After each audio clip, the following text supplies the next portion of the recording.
It is no remorse time. We've got a holiday week, and I know we're taking away from people's travel time when they're going into their plans for Thanksgiving. Maybe even they're cooking some things, right? The night before, prepping Are we some stuff making that they some can, pie?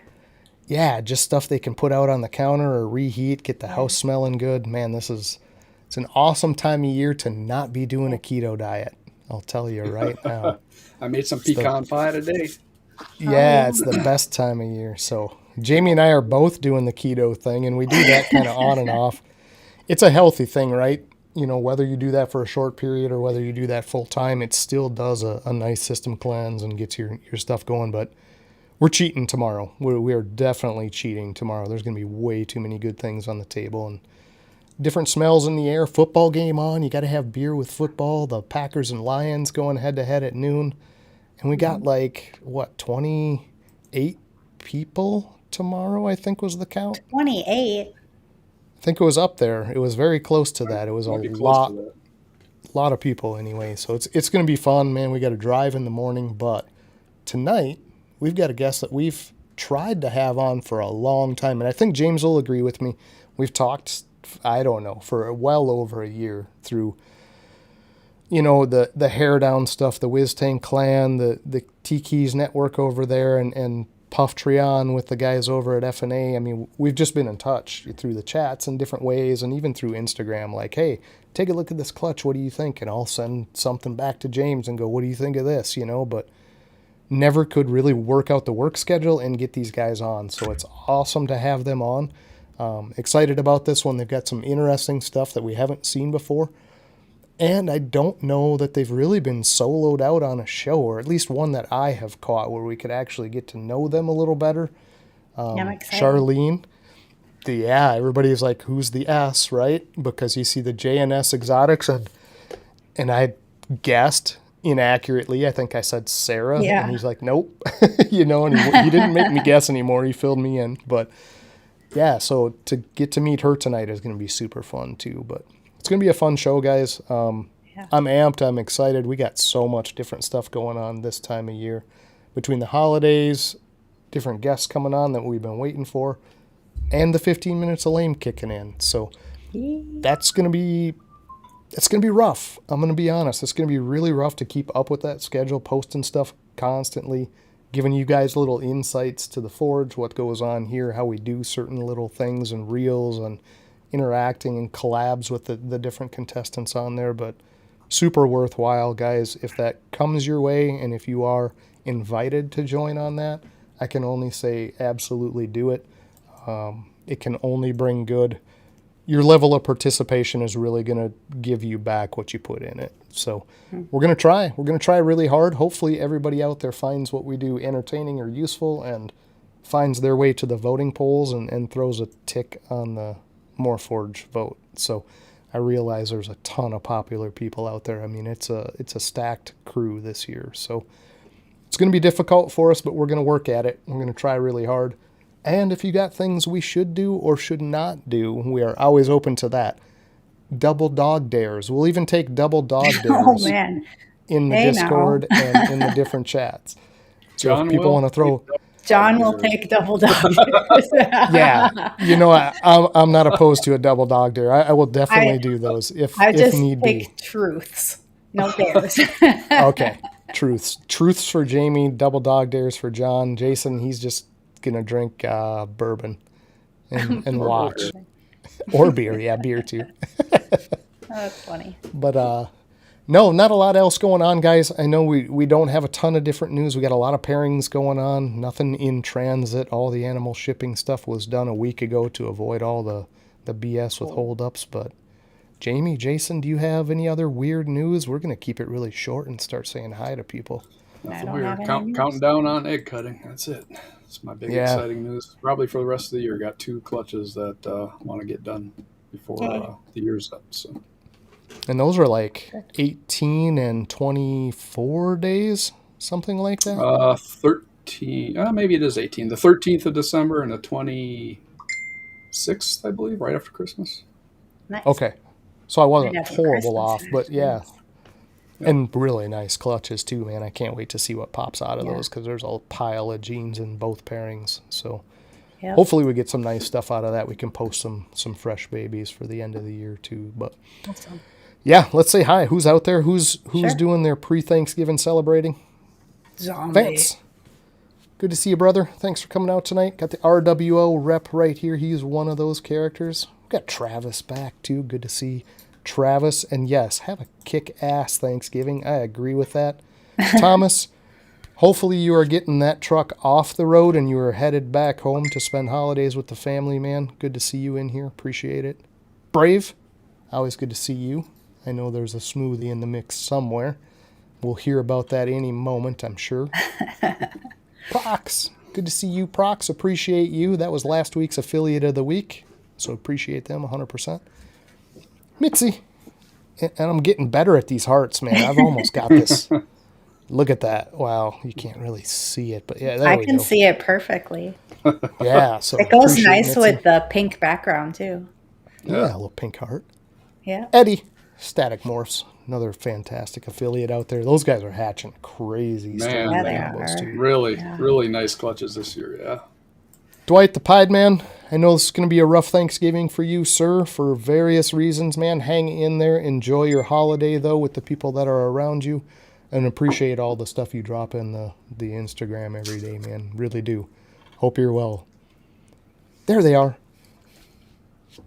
HJS, another 15 minutes of lame contestant tonight. They swung in. We were slinging some mud back in the Instagram chat, so good to see them come out and join us. It's past Appreciate their it, guys. bedtime. Yeah, I know, and he didn't bother putting a shirt on either, Richard. I'm sure he left Eric, good to see you. Appreciate you swinging out, man. He's here almost weekly, so Yeah. definitely good to see that name pop up. We got Jason Opelt, too. Jason, I hope you've got big Thanksgiving fans. Get with the sister Thanksgiving plans. Fans? Who has Thanksgiving fans? That's weird. I have a few. Yeah? You got some Thanksgiving fans? I think Couple. everybody's a fan of Thanksgiving. Right. Dude, it's tough, man. Sometimes you just get tongue-tied, you know? Yeah. Appreciate these guys, though. Definitely. Dumbala, good to see you guys out there. Alan, hope everything's well, man. James B. Easy, the Cookie Maine out in the Pacific Northwest. Good to see you, sir. Hope things are going well for you, man. I'm sure he's looking forward to the pies and baked goods. Oh, so. Yeah. Kike says, I love this shirt. I like that shirt, Jamie. Yeah. Yeah, when that thing showed up with the That is- brown and with those crazy blue tans on the design, dude, that's an awesome You shirt. can't really see it on camera, but it's got a pink hue, Pink so the hue. brown and pink look really nice together. I saw dude, that it came out backstage. fantastic. Backstage is Yeah. the first time I've seen that, and I was like, man, that is a cool. I didn't know what it was at first, but a cool Yeah. shirt. And I was going to say something, but then we got looking at James and Charlene's cool snakes that we're going to see in a little bit, and I forgot all. Yeah. Really Right, cool. right. Okay. Easy to get sidetracked by those snakes, for sure. Jay, good to see you, man. Yes, 15-minute. I think hopefuls is a fantastic word. You know, we're going to run our butt off. We really are. We're going to give it a whirl, but hopeful is all we can be, man. If we can finish up there in the top and give these people a run for their money, we're going to do that. TJ Hutch, there's our I'm not affiliate good of at the this week. chart at all there. Yeah.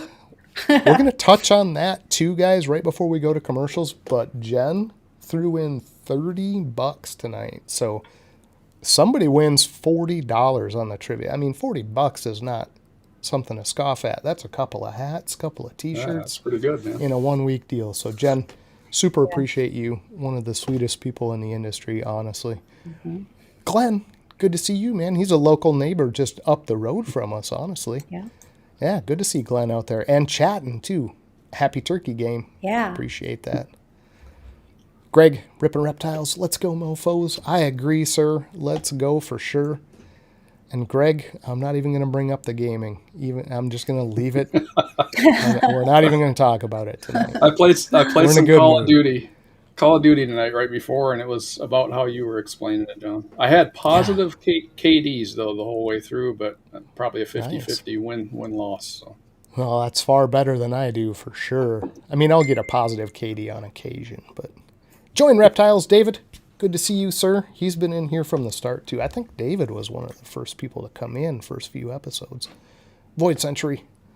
amazing to see you here too. Man, we got a lot of different faces mixing in tonight. I think, James, you brought them out. Charlene probably too, but Big Mike, appreciate you, sir. Another affiliate there. And don't forget Mommy and Me Geckos, the wife and daughter doing the gecko side of things. They've got some fantastic projects, guys. Jump over to their Morph Market and check them out. Yeah. And this one I'm not familiar with. Reptiles.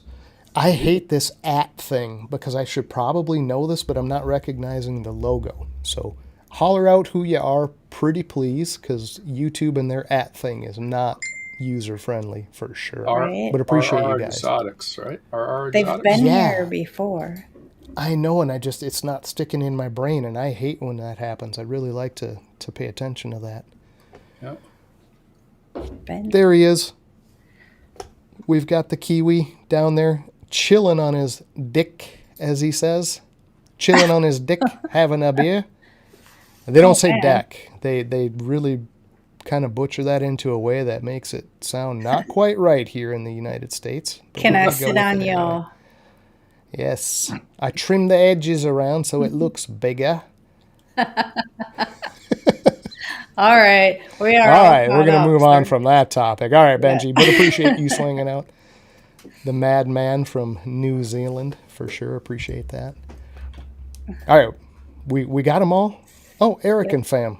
Good to see you guys. ERS down there in Iowa. Appreciate those guys swinging in. It's awesome to see you. We all set with that? Yep. All right, guys. Per usual, we're running the US ARC RSS feed. That is going to be down there for a lot of the show, not all of it, but I think we would like to keep that up for the shows going forward because there are a lot of brand new things like that day that'll pop up on that RSS that people in certain areas need to be aware of and get out and talk to their representatives. US ARC's one of those things we need to be behind 100% and is, I don't know what you want to say, consistent as we can to stay on top of that stuff because we don't need legislation turning the wrong way on us, for sure. Anyway, with that out of the way, we do have the affiliate of the week. Jen, we mentioned this. Jen, TJ Hutch.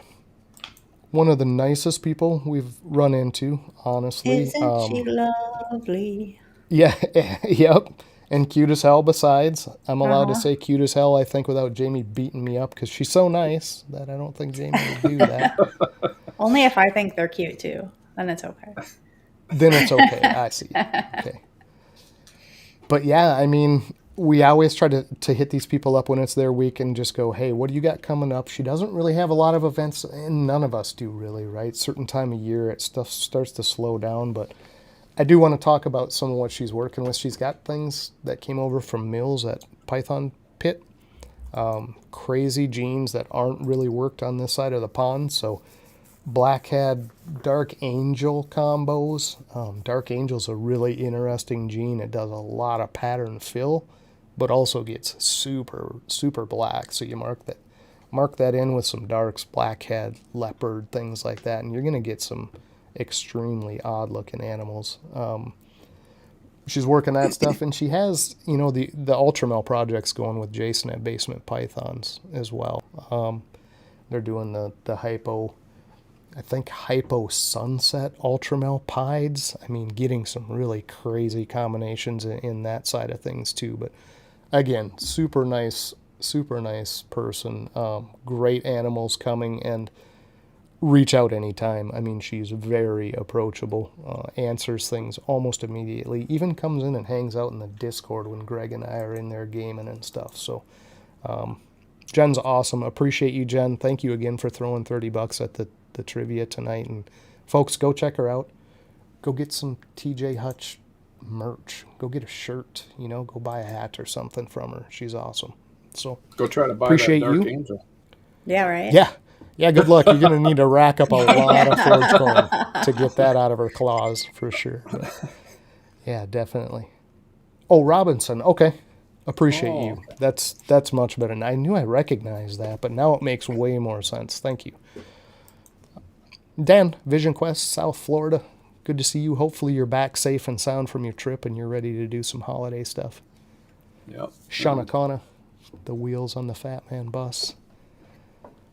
Yeah, Jason's rocking that Vision Quest shirt. It's almost like a baseball jersey, but like more comfortable, man. Those things are so nice. Yeah, love it. But yeah, with that, should we quit stalling? Quit putting off the inevitable? We want to get to some animals. We want to get to some people. We want to have a good chat. Let's run some commercials and get the guests out here. Sorry, guys, backstage for waiting. I know I tend to jabber a little bit, but we'll be right back with you guys in just a couple seconds. If I can find this ad break. There we go.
Whoa, hot seat time. What? I'll raise up the product. Hey folks, here at The Forge we prioritize promoting people from the community, especially where we see opportunity to share some valuable insights or products with our followers. That is why we are thrilled to have J&S Reptilia as a sponsor. Chris is a fantastic example of bringing value to the community, with years of experience keeping a variety of animals from ball pythons and blood pythons to boas or colubrids and more. Chris brings a wide breadth of knowledge and a collection of beautiful animals. Chris also carries Coco2go and The Chipper, two of the highest quality reptile bedding products on the market. If you want to learn more about any of these species, are looking to add to your collection, or in need of some top-notch substrate, please don't hesitate to reach out to Chris at J&S Reptilia. Chris is also a member of a growing community of breeders who accept Forge Coin, so don't forget to show them your Forge Coin. Okay, well that one dumped us in the right place. That first one did not, and I went back and checked. It's linked to go right to Chris, so we got the Thanksgiving goblins in the system tonight, guys. They're just doing whatever they want to do, so apologize about that little break, and sorry to the guests for just flopping them out there right in the middle of James picking his nose and whatnot. That was not cool. No, he loves the hot seat. Right. He wasn't doing that. I'm teasing. But Jamie, are you ready to go backstage? Round up questions? Sure. Yes. Guys, in the comments, please, if you have questions for James, Charlene, anything about what they're doing over there, throw them in there. Jamie's going to flag those, and we're going to bring that up right after the hot seat if we can. We'd like to take your questions direct to them if possible, but if they're not out there for us to do that, it makes it a little tough, and we'll just fill in that spot with the stuff we want to ask. We'll be selfish. I won't be beat around the bush. We'll ask our own questions at that point. But yeah, trivia coming up after that, guys. $40 on the line. Jamie, get your cute ass backstage and start filtering comments, yeah? You got it. You got it, dude. You got it, boss. Okay, let's get the guests out here. James, Charlene, thank you. Hi, everybody. How we doing, everybody?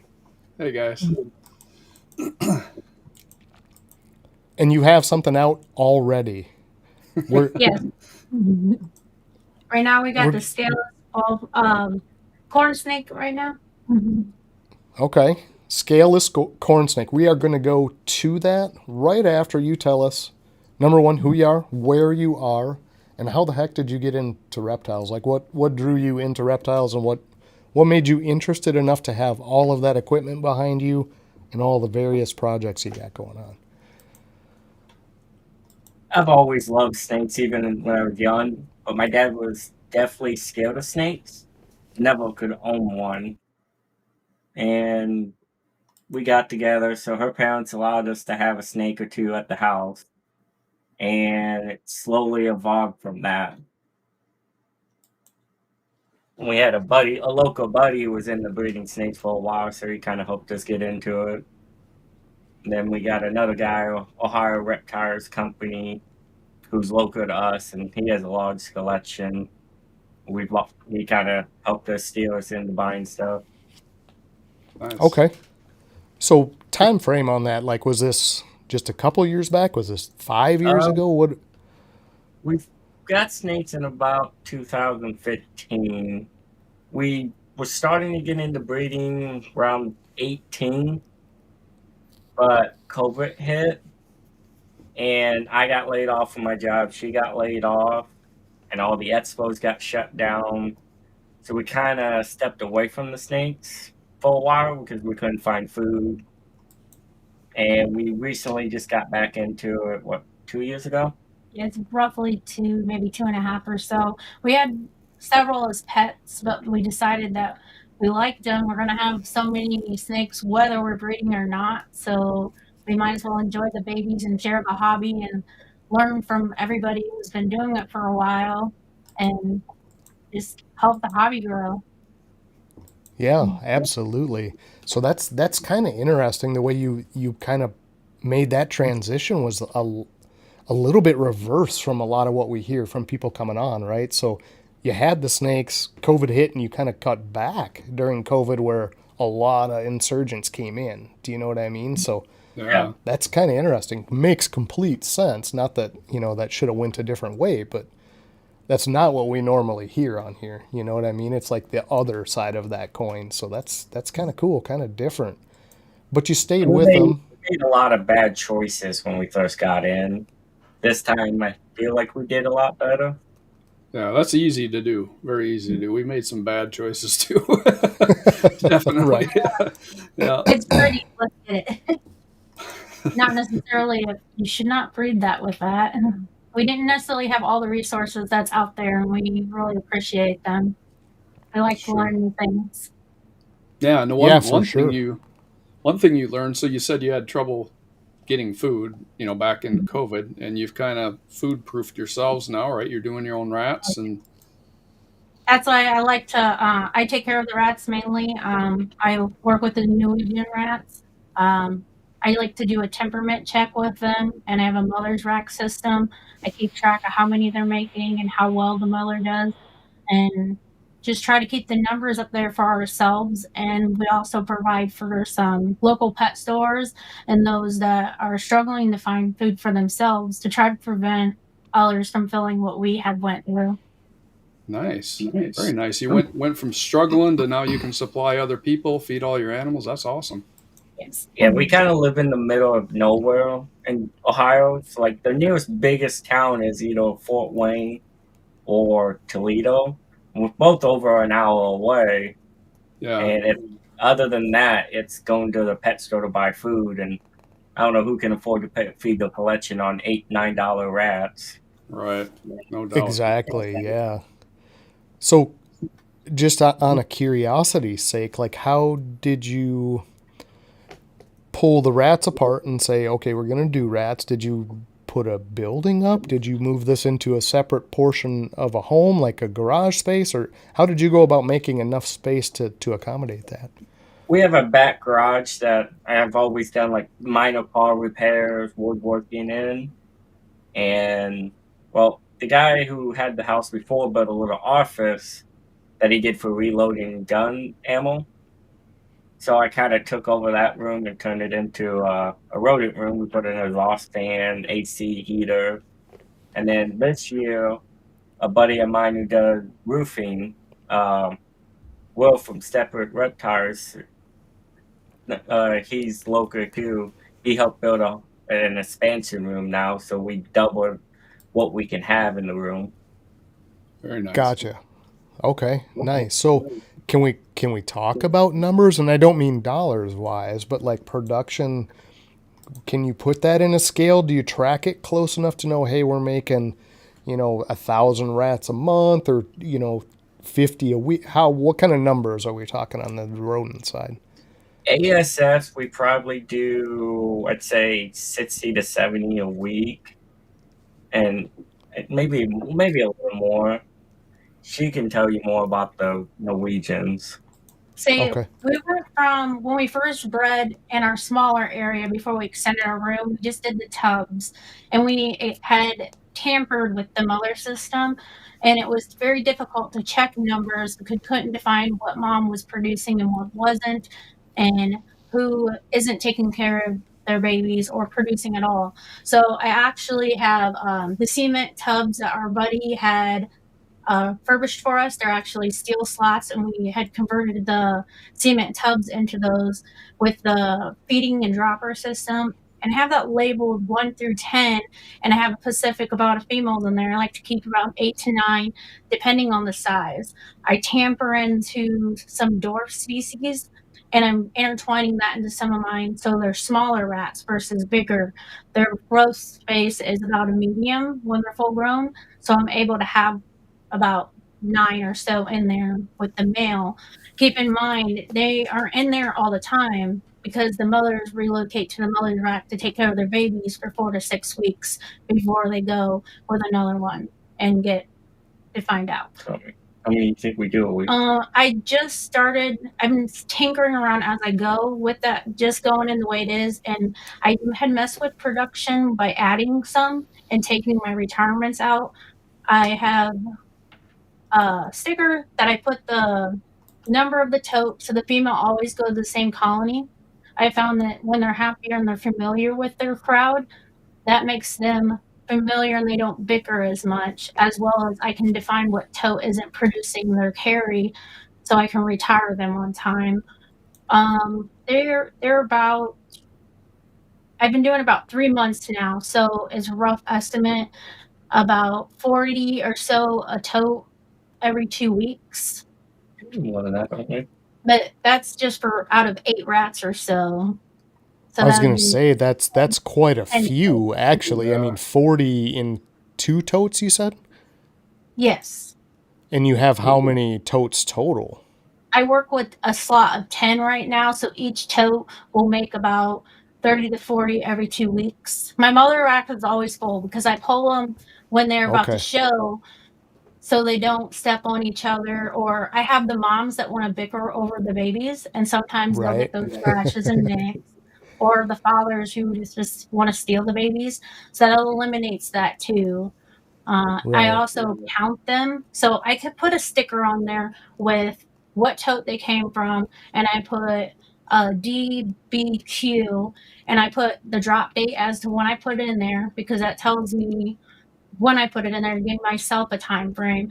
And then when they're born, when I do my checks, I'll keep them alone for a couple days and then I'll count them. So I know whether they're eating them or not producing enough milk, or if they're only producing 3 versus 10. So I know to let loose on that one. I usually give it about 2 litters before because their first litter is smaller than the second. We have a range of 10 to 12. Sometimes I have 15 babies. What I'll do is take the runts away because they're not quite as healthy. They tend to go about not lasting as long. Yeah, So kind of drain the mom too, right? Like having those extra babies that aren't gonna make it, right? You know? sometimes I'll spread them out among because as I put the date of when they're born, I can quickly look and see where I have others that may not have as much as big as a group because I do have nannies, but I have to make sure that they're producing milk still because if they're not, I really don't have a need for them. But we'll relocate if they have bigger litters if I need the numbers versus freezing them. But if they are larger and I don't need them, that's how we go about getting different sizes for our frozen is just weeding out from the larger litters. Sure. So I Gotcha. got to tell a little story here. Before the show, we were talking to these guys. Excuse me. And Charlene says, "Well, James is the book, and then I just kind of do the chores." But it's pretty apparent that Charlene's got this whole rat thing really wrapped up. Like She's more got than it pretty wired, yeah. just doing the chores here for sure. Yeah, Yeah. she has a lot of knowledge when it comes to the rats. And Yeah. he usually leaves me alone. When I go to the rat room, he's like, "Oh, there she goes for 2 hours." Yes, when I want to make supper because I get busy and I lose track of time. Like, is it really time to go to work? I need to get this done. Yeah. That's because I don't just keep any random babies. I go with a handling method. I want to be able to pick them up and socialize with them. I don't want the one that's going to squeal, nip, and run away. If I'm able to do that as a baby and groom them so when they're ready to breed, then I'm able to pick them up properly in a timely manner without them being aggressive. Like a lot of our Yeah. rats go as pets. Yes, my one pet store that I help supply, I'll drop him in. He's like, I need some more now. These people came in and said your rats are too cute and friendly. They came back for more too. I'm like, That's a well, great problem to have. I mean, Yeah, a great exactly. problem to have. So, okay, that's going to lead me inevitably, and then we'll kind of leave the rat thing alone. But what do you do when you get to that retirement mom? And in the Norwegians and stuff, they get really big. Do you guys have species there to take care of that, or do you have an outlet for those jumbos or jumbo XLs that inevitably end up in the colonies? Right now, we tend to just post on local Facebook groups, wholesale a large amount of them. But we actually got a Okay. couple of dwarf retits growing up that will actually take care of that problem here soon. yeah, our Okay. other my one marble girl, she's about a little over 7 foot now. She's able to take care of our large, but I do try to weed out the ones that are super friendly for pets. A lot of people will actually like them, and I make sure they're knowledgeable of their short lifespan, the possibilities of the tumors. I don't keep that here, but as they age, is a possibility they could get those. And a lot of people like the larger rats just because they're Yeah. friendly, squishy, and they can just let their kids run on the floor with them. Well, Right. and So, keep track of them too, right? They get to a size that, look, I know where this thing is all the time. Where you get on the smaller side of rodents, they can literally escape and you'll never find that thing in your house Yeah. if they're small enough. Do you know what I mean? definitely. But we also Yeah, so that started makes getting sense. into the dwarf rats for that reason too. So like a dwarf don't only gets about the size of a medium. Okay. Gotcha. So you're actually keeping those lines separate and doing those specifically for that reason too. Yeah. That's Yep. very cool. I Okay. have the larger ones that get about 266 grams plus. The largest one is about roughly 300 grams for the Norwegian rats. And then I've put a line of the dwarfs in there. I've got hairless Dumbo, blue Rowan, silver mains. I keep track of what type they are as well. So I have another breeder that I exchange rodents with, and we keep our lines. I get that opportunity with doing the tub system the way I do and the born baits, so they can have a well developed rat as a pet. Yeah, Yeah. and documented. It sounds like from start to finish. So that's super unique in the rat breeders. Unless you really steer toward that pet market, you don't hear about that kind of record keeping. They'll date a tub and they'll move things around, but not like, hey, this came from this colony to this point, and at this date it was moved here. I mean, that's Yeah, I super have like detailed. 3, 4 generations, and it's neat because I'm able to, for the people who do want pets, because I do work with the colors, I'm like, this is the grandma, this is the mom, this is the dad, and they have a decent lifespan, and none of my girls have those lumps. The main thing I've noticed with the Norwegians is sometimes they can get a minor ear infection. Unfortunately, that's nothing you can do medically. They usually get like a head tilt. I do kind of take that out immediately when I see that because I don't want to chance the immune system to be lowering on the babies. I've noticed Yeah. doing that. I don't see the head tilt nearly as much as I used to when I started, but I had gotten things from another breeder who had gotten out of the hobby, so I kind of built from there. Gotcha, Sure. gotcha. Dude, that's awesome. Charlene, you are the opposite side of reptile keeping that everyone would love to have. I'm just going to say that right out. I keep Because trying to that- help if you need to. I work with mice as well, and everybody hates those. James doesn't Yeah. have very good experience, but I have yet to get bit, so Dude, those that is happen just to have colors. awesome. Okay, well, we know we have rats well taken care of, and those are completely set up. So you guys are not buying any food for your collection. You're all set that way. that kind of leaves you wide open to expand, unfortunately, because we know we're all, I don't want to say kleptos because we're not stealing them, but we're hoarders. Like we're like crackheads with reptiles. Like if you see something you want, you just buy, and collections tend to grow, right? So how do you keep that in check? Do you have a preset plan that we're going to get X at this point? Or do you kind of just go by gut feeling? It's kind of like usually we just go with see what everybody's usually talking, what kind of morphs everybody's looking at, and then usually it's just gut because there's just if I see a morph, I'll get a feeling like I gotta have that morph. Like LC Black Magic from KG and Eric's working a lot. As soon as I seen the Super LC, I had to have it. The new girl. We did that mistake. It's not really a mistake. I'm wanting to get in the orange dream stuff. So we had gotten a snake we didn't plan on buying, but she was just so beautiful. You can actually grab her if you like. Oh, you're talking about the DG. I was talking about getting the DG project, and that's mine. He's in the dark colors. I'm in the light colors. So for the ball python part, that's what I picked up. And we did get that from Tinley this year, and we were grateful that he's worked out a really good plan for us. That this here is what she is.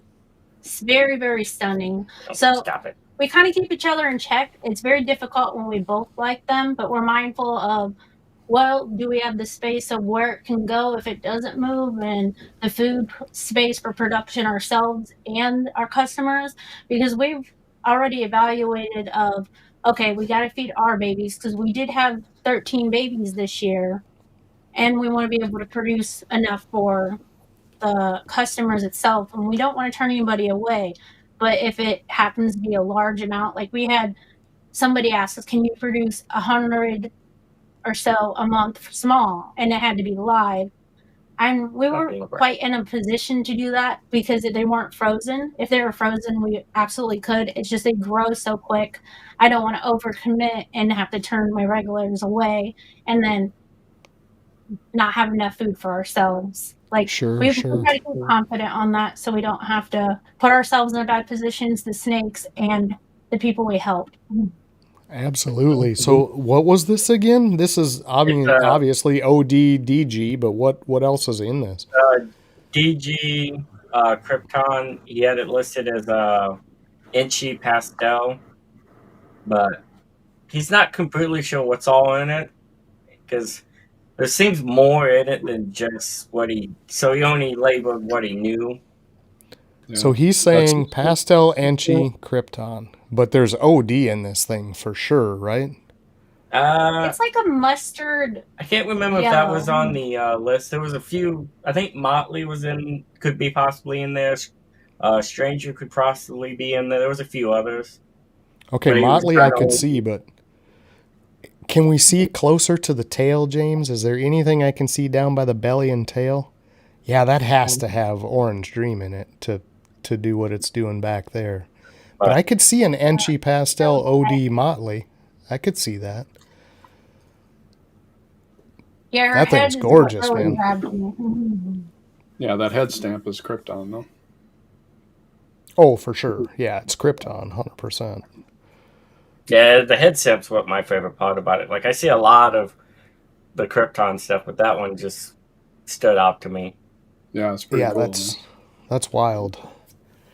But man, I'm sure people in the chat can chime in too, but I do see the Motley now that you say that. All that squaring off around as I see that squaring and stuff pulling straight down. Yeah. That's definitely looks like a Motley thing to me. Clean. Like it's mainly covered in yellow in the back area. The saddles that tail screams Orange Dream. I mean, the whole back half of that thing says Orange Dream to me, but she's a brat. That's a very cool snake, man. Very cool. And while we have you blown up, fire away, Charlene. Tell us about this corn that you have in your hand. And we understood from pre-show that this is scaleless, but can you describe that a little better? Because it is not the same story as ball python scaleless. Yes, scaleless have a pretty bad rep with the ball pythons and corn snakes. We're not fans of scaleless balls ourselves. However, the corn snake, it doesn't struggle with really anything. It thrives almost more better than my normals with scales.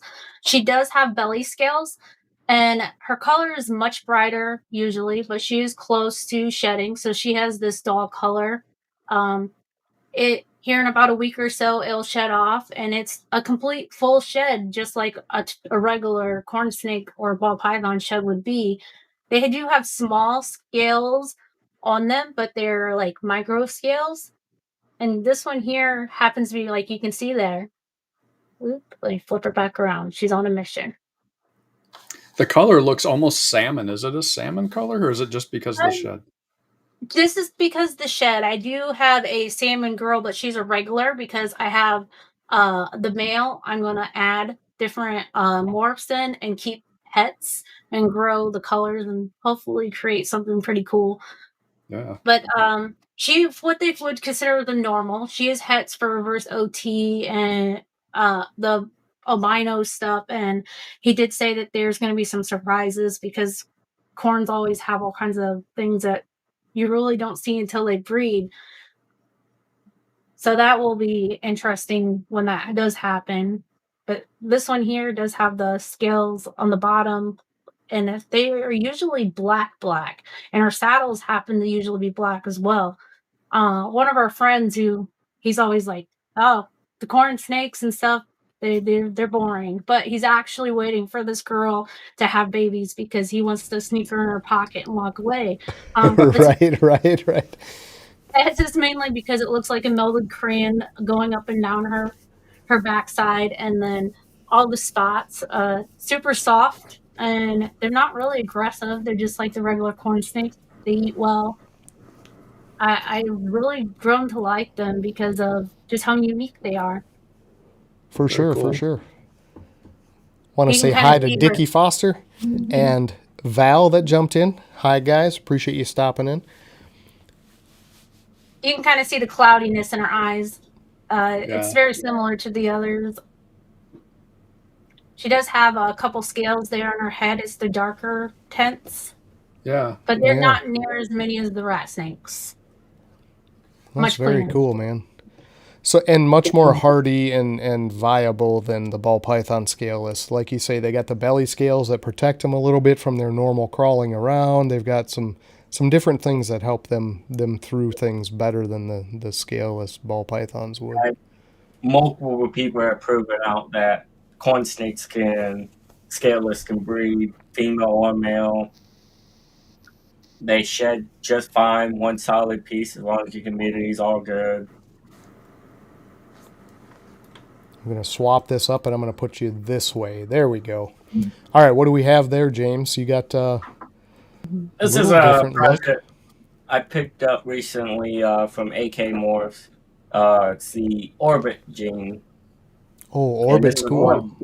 This is one of the genes. As soon as I seen the lesser Orbit clown that was produced over in Europe, it made me absolutely want Orbit. So I can't wait to explore this some more. Can you point out specifically what you're looking for in this Orbit on this animal, just so people know more about it? Because it's not a well-known gene, you know. I'm still learning myself, but from what I've started to do, like, you get a lot of this, like, where it bands over. Like, you can see all the way down, it just bands over in multiple areas. Mm-hmm. And from what the research I've done so far, a lot of that, but I'm still learning more into the Orbit. But look at that heart out there. It's got a perfect heart in the alien head right there in the curve. Yeah. That's really unique too. You never see that. And then she also has some paradoxes on her. See if I can find them. Hey, Mark, thanks for coming out. Where were they? Yeah, right at that heart is actually paradoxed. Yeah. It has a couple more spots where it just gets super light. We can see it too on her. But I'm super excited to work with Orbit here soon. Get her up to size. That's a dominant gene, James? Yep. Okay. When that goes into other genes, that's where you really see it stand out because it alters the other gene. Okay, gotcha. So I can't wait to Very see what it does with like Scrambler, LC, Riptide. right. Yeah. I mean, it's very clean too. Like, I mean, it really cleaned and brightened up the overall animal. You know. And she's also Het Clown. Oh, nice. Okay. And that's what you liked it in, right? Was the lesser clown combo? Yep. Nice. Very cool. Okay. Very cool. Snake though. Yeah, I did get our file snake out. Yeah, this Okay, thing's crazy. you can't just say file snake. I'm sorry, Charlene James. You can't just say file snake. You gotta explain what the heck that is, where it's from, because it's an odd one too for people, I think. Right. This snake here, it's pretty new. You can get them from. We got it from April. I wouldn't say they're new. They're just not well known. Right. There's three different species, and this one here in particular, this one doesn't eat other snakes. There's 3 different types, and they're known as the fowl snake as well, and they can be mistaken. This one likes hopper mice and everything, and they have to be frozen. They don't climb trees. They like the ground space. They will take advantage of like a stump or anything and hiding. They'll flee if they're spooked, like among trying to feed them prey and everything. But how you can identify that is the file snake that likes to eat other snakes and then climb trees and stuff. They'll have a dotted line on the back. And this one, you can see it's clean. It's just got that round figure. And then the other file snake, you can tell by the head. This one's got more of the squishy face. And a little shorter, blunt face. Yep. Yeah, I can share that online at some point. I don't have it right here with me, but they have more of a rounded face. So that's the way you can tell the difference among the files. The other 2, I don't know a whole lot in particular, but this one here, it's very intelligent. They got a pink line and a purple line. And they will fire up in color. As this one grows, you'll see the color a lot more, because those aren't scales, they're just files. And like this one there, they fall off like fingernails and they will grow back. And then their scales are on the belly. Well, wait a second now. You got me terrified. They fall off like fingernails. Doesn't make sense to me. Okay, so if my fingernails start falling off, Charlene, there's going to be a panic in this house. We're not going to be happy. Yeah. I'm like, Yes. I'm going to look for radiation. I'm going to look for contamination in my food. So they fall off like eyelashes. Let's say eyelashes. Sure, this is like calcium scale though. So what I mean by that, if you crush your finger, you're going to have that blood outlet behind it. You're going to get pressure and it's going to pop up and fall off. These guys are kind of the same way. Let's say I'm handling her a little rough and my fingernail happens to catch onto one of those files, because they do have gaps in between. Edges on them, yeah. Yep. As she grows, those will be a little bit more exposed. And let's say I don't have a pedicure. I'm a tom girl, but if I did and I happen to damage one of her scales, and if you don't really have to worry unless it's like the blood scales, because they do have blood on them like you would a fingernail, but they'll make it damage and just pop off. Gotcha. When that happens, they'll grow back like your fingernail. Okay, so they don't just drop off. Just no. Right. They're not like a gecko. If they're threatened, they'll throw them, but gotcha. They do fall off if they're damaged.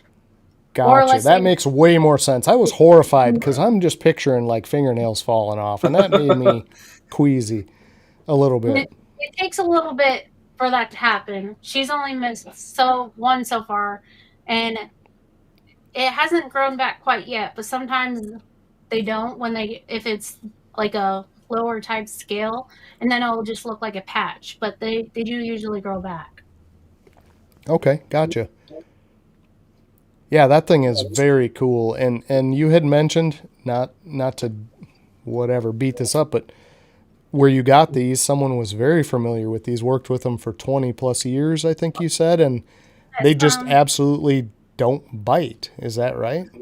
No, they don't bite at all. And April had said that if I got her to bite me to let her know immediately, because she tries persuading these guys to bite her, and they don't. They're just so friendly. I mean, you can boop their nose, you can mess with their head, you can open up their mouth like that there. Like, she's just hanging out there. Like, she'll just, there's literally no biting in these That is snakes. a They're not very cool aggressive. species.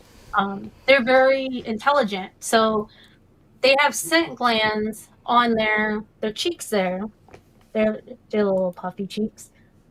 But they'll scent their tub. They'll scent you. You can't smell them, but they can.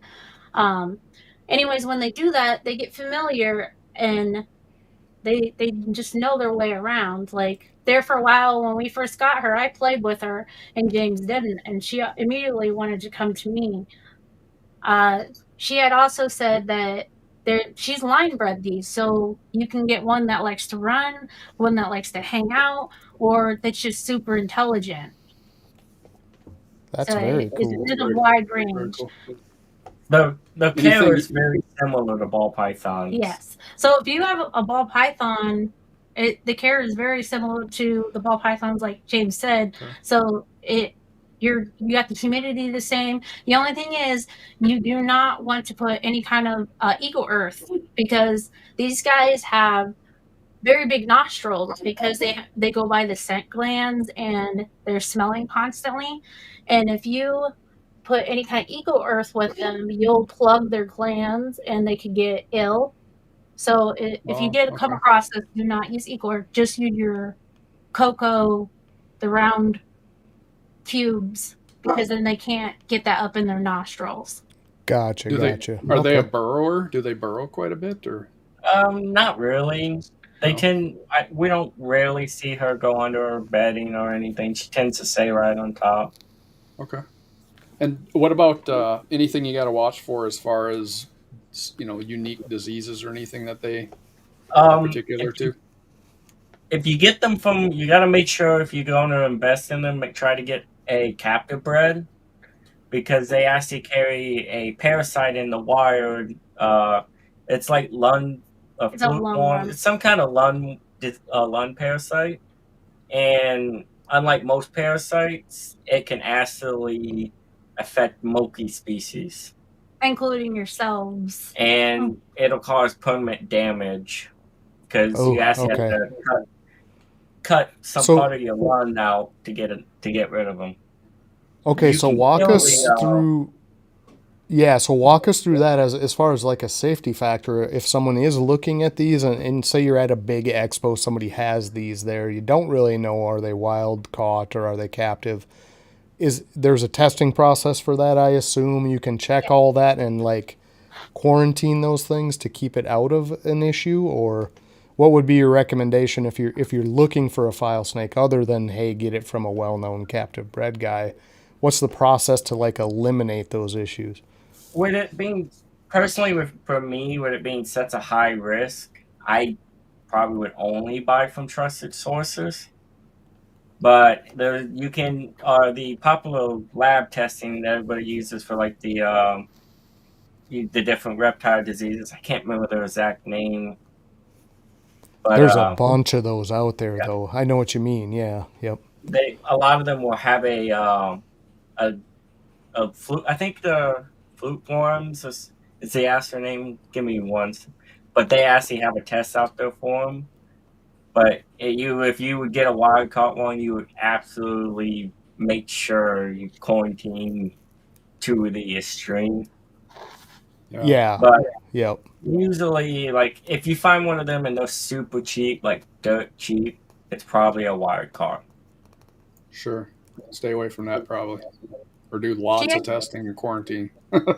She had shared with me the rule of thumb is be able to provide pictures of the parents, or even have the parents there, knowledge of what species it is. If you see this thing on the table and you know there's 3 different types and they can't tell you what type it is, they may not be knowledgeable enough where it came from and how they got it. If they're trying to say, I bred this and I have it for sale for this much. Like if they can't tell you the line, if it's pink or purple or any kind of information about it. I know it's limited on the type of information that's out there.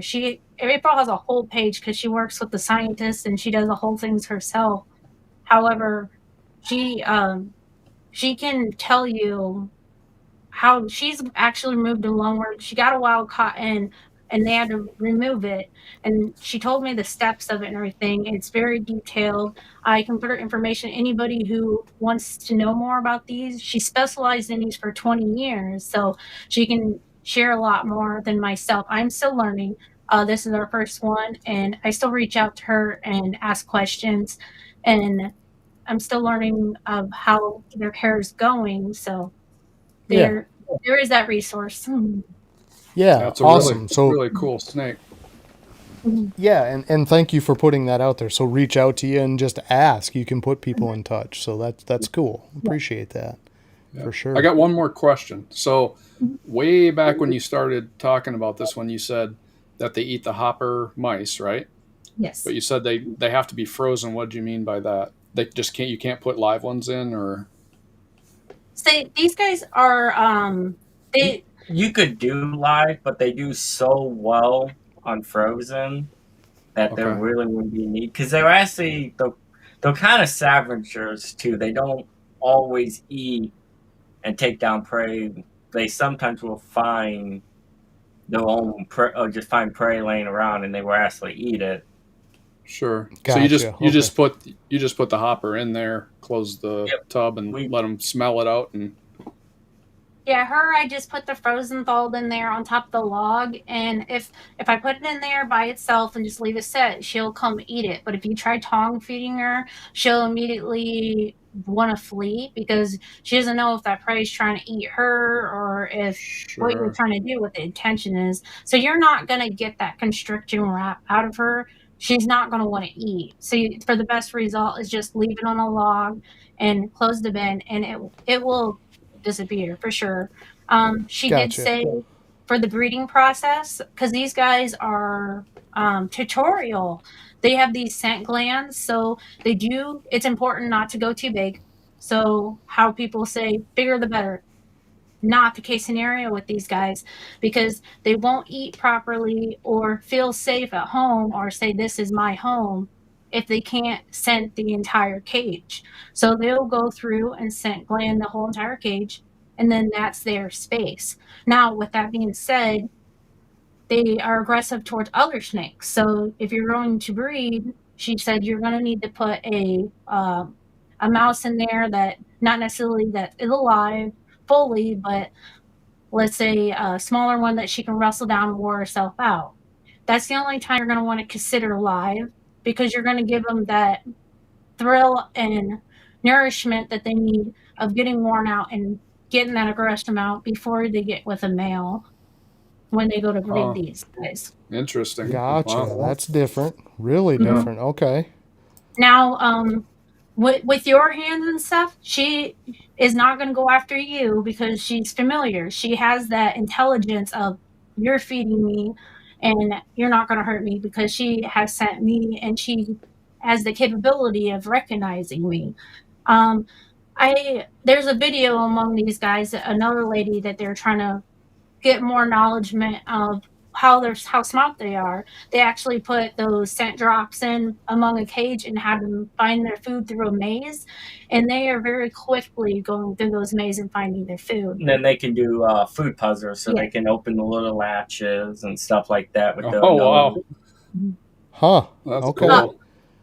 Zucchinis when they want to get out, so make sure it's proper, no holes. So those screen mesh cages, if you get one of these, don't go with those. You want to get like the PVC slides, because if they can get their nose out of it, they're going to. So this gal here, when we went to purchase her, she had learned the flap of the cage when it's open, she's going out. So she immediately wanted to push that open. And when she found she could open it, she opened it up every time. That's crazy. And you look at that tiny head compared to that big old ball python blockhead next to it. No, I'm just kidding. I'm teasing. Ball pythons can be smart too, just a different personality, but yeah. Oh, yeah. Another nice thing about these guys too, they don't overeat. So how a ball python and you want this thing to grow quickly, they'll hammer down their food and they'll grow quickly. And it's not great for their health at all, power feeding and everything. But the fact is, they will eat what they get if you'll give it to them and allow them to eat it. This gal here, if you try to overfeed her, she's going to stop eating on you. And she's not going to continue eating until she feels that she's at where she needs to be lean wise, because it's built in their nature. If they get too big, they're not going to be able to flee. So they're naturally lean animals. Gotcha. Makes sense. Yeah. All right, James, Yeah, they don't- you've been patient over there. I know. I'm guys. No, I'm just saying he's had that thing out, and I know why, because this is part of the LC side of things, right? No, this is one of the first babies we hatched. Okay. When we started again, and I still wish it would have came out a female, but I'm still debating on keeping it, just because it's absolutely gorgeous. So what do we have in the pairing? It is a very pretty pied. So Mom was a J&S Disco Yellow Belly Pastel het pied, and Dad was a Hurricane Leopard Clown pied. Yeah, this Okay. year is. Oh, okay. yeah, that's a really nice pied, though. I'm trying to see what all it got from that pairing. Definitely looks like you got the Hurricane in there. Yeah, I think Hurricane definitely hit, and then I think J&S definitely hit, because it's the only way I'm going to explain the oranges. Well, There's and no the orange super green in blacks, too. I mean, Yeah. G-Nex really highlights those blacks, but that's why I kind of thought LC might have been in it to begin with, because those blacks are insanely dark. But it's like, it had to have hit. There's no way. And like Hurricane hit, because you can just tell by the pattern. Yeah. Well, leopard will But give you that the thing is blacks super too, right? orange. Yeah, leopard won't get that wild and broken up, though, like that. I Yeah. mean, that's really busted up, so it's definitely got the Hurricane in there. Yeah, that's a really pretty pied, man. I would hang on to that regardless, because you want your best examples, right? And that's a Yeah, that's really fantastic cool, man. example. Yeah, so this is pied het clown. It's Better like I yet. got visual dad, so it's hard for me to debate on keeping it, but it's just such a beautiful baby. No, you definitely take your best offspring, man, and no reason not to hang on to that to go forward.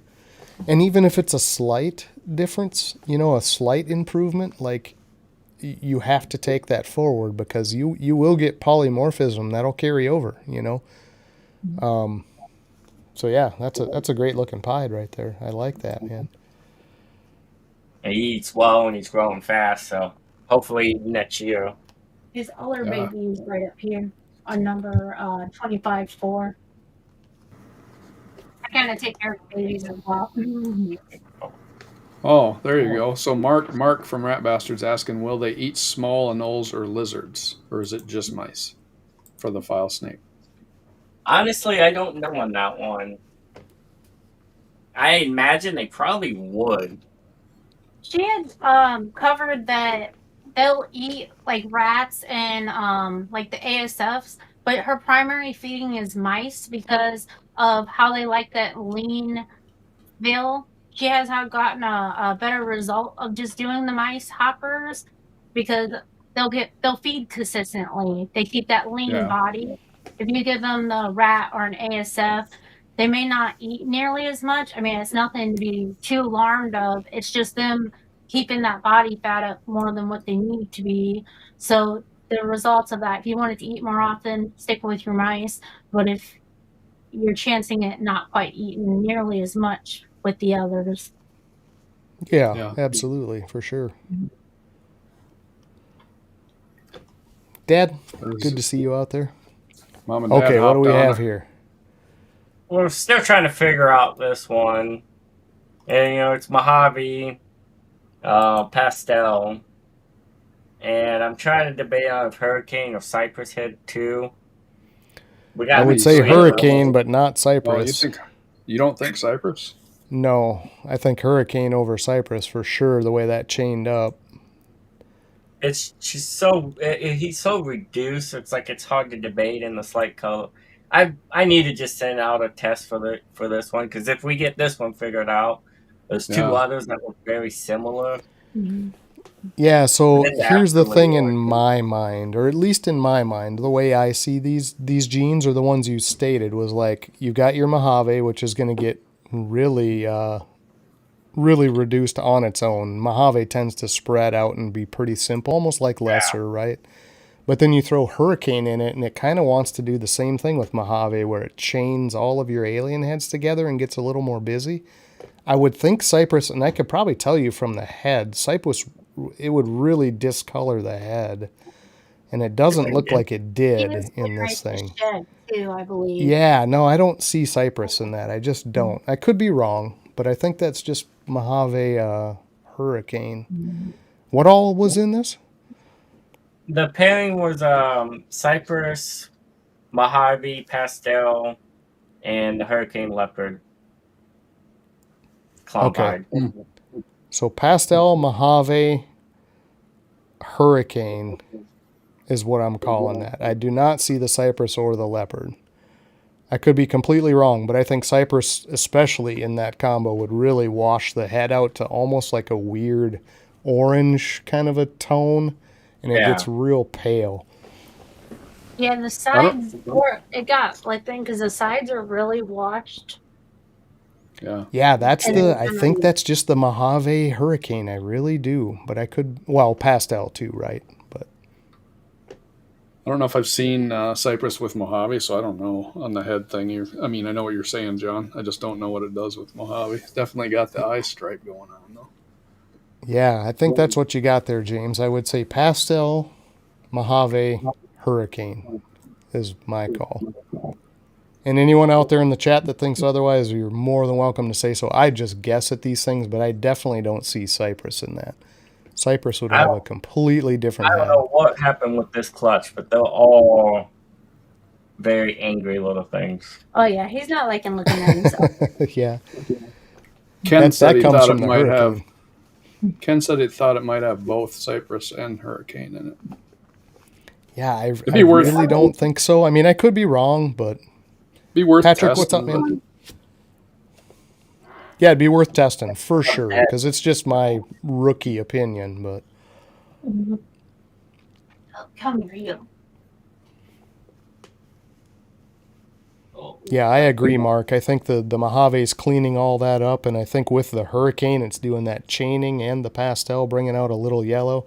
I agree, Val. I don't see Cypress in that, but again, totally guessing. So here's another project. This is one of the LC project girls. Oh, nice. Yeah, that's really dark head on that thing. Holy. LC Cinnamon. And I actually love her snout.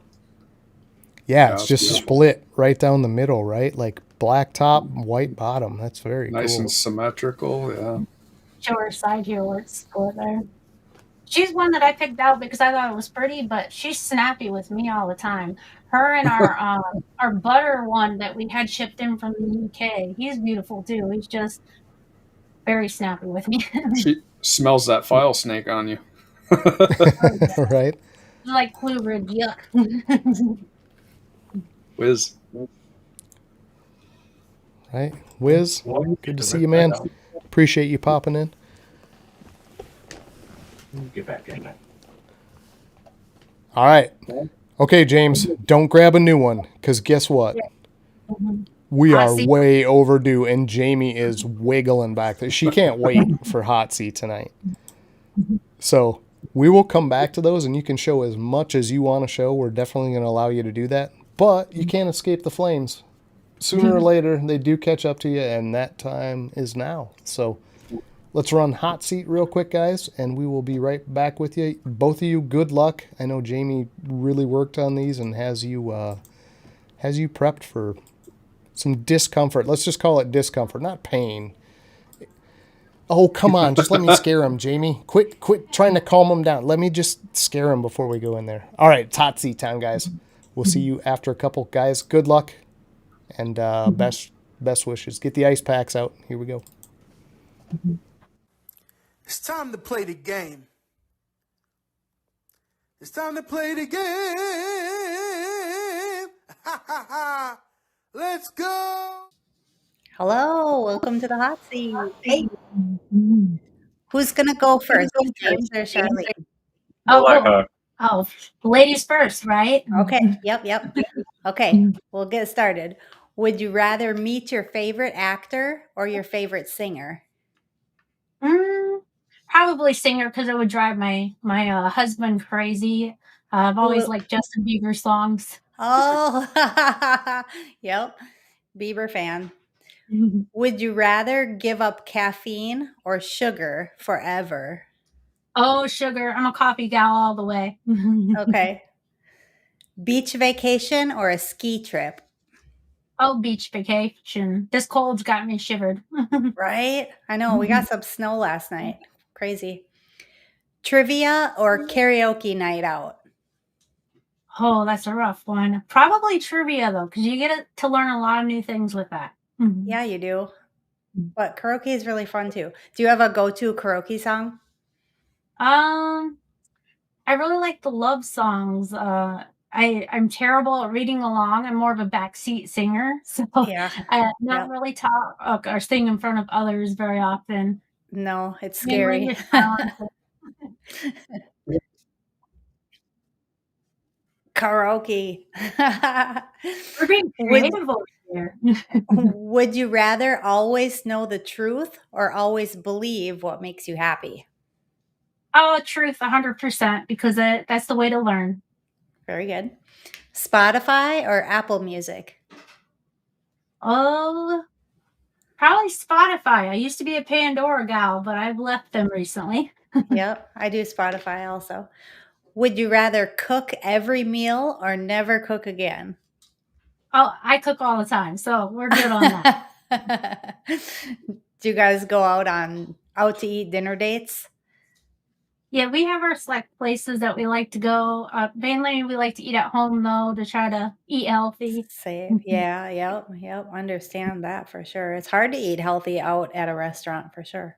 Absolutely, it's so expensive. Yeah, yep. Would you rather have a terrible memory or absolutely zero common sense? Um, that's a rough one. Probably a bad memory because at least I won't walk in front of a car or something. Or I suppose if you have zero common sense, you would do something like that.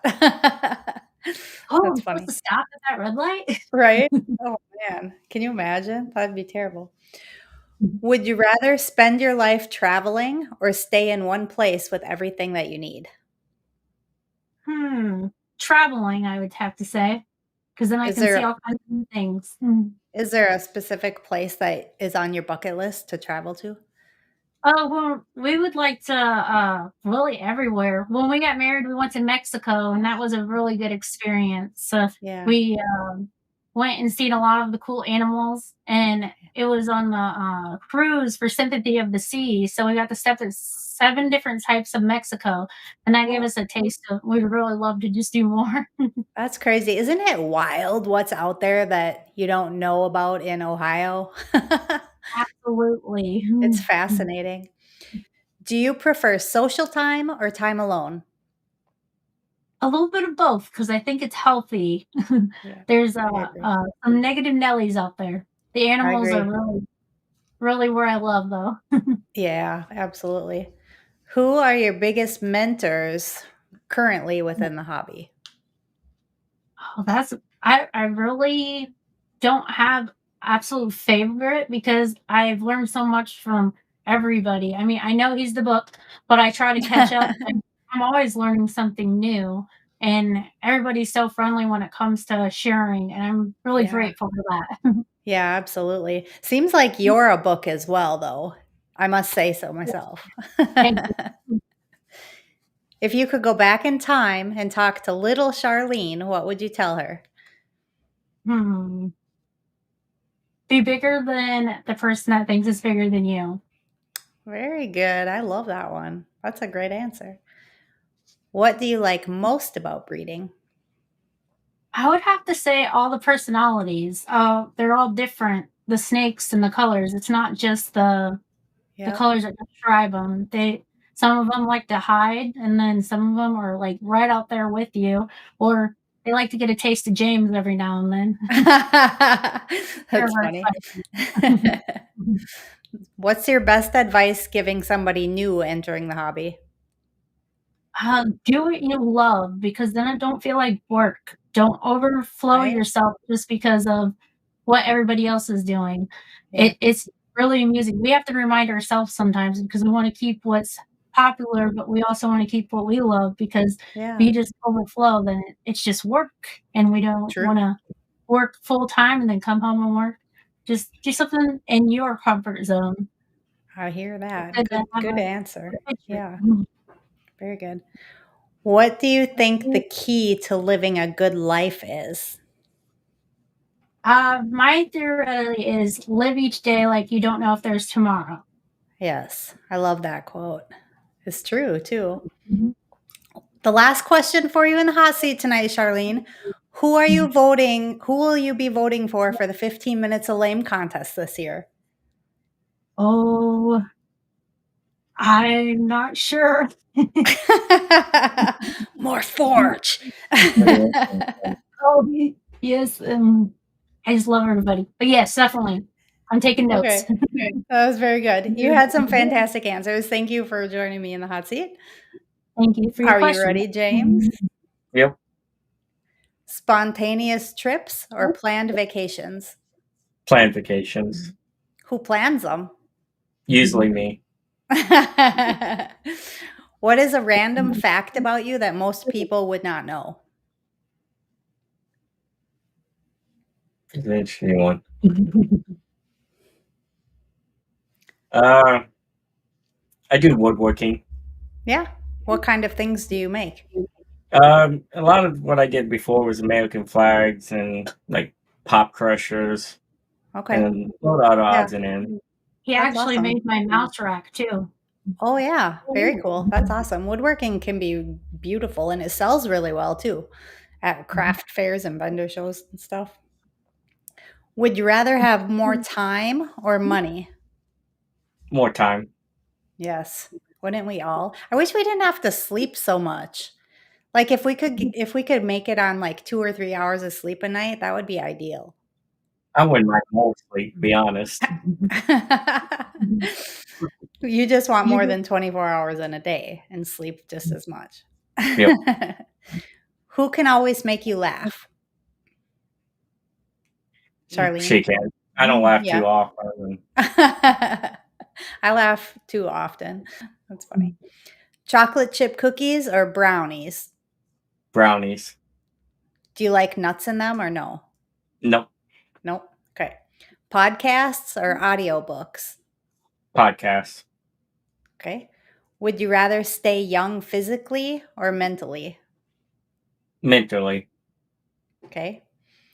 What is your go-to midnight snack?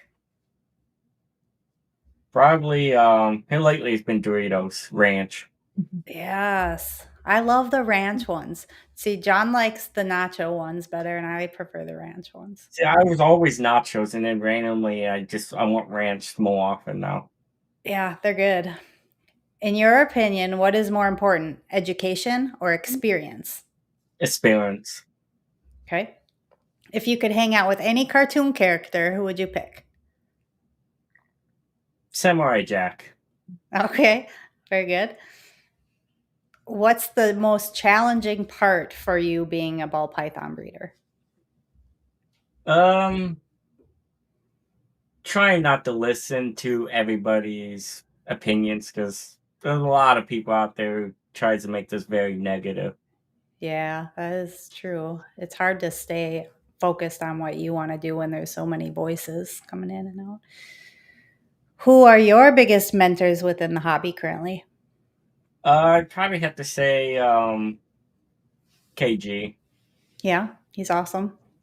He's He's taught very, me a lot, yeah, helped me a lot, and gave me some opportunities.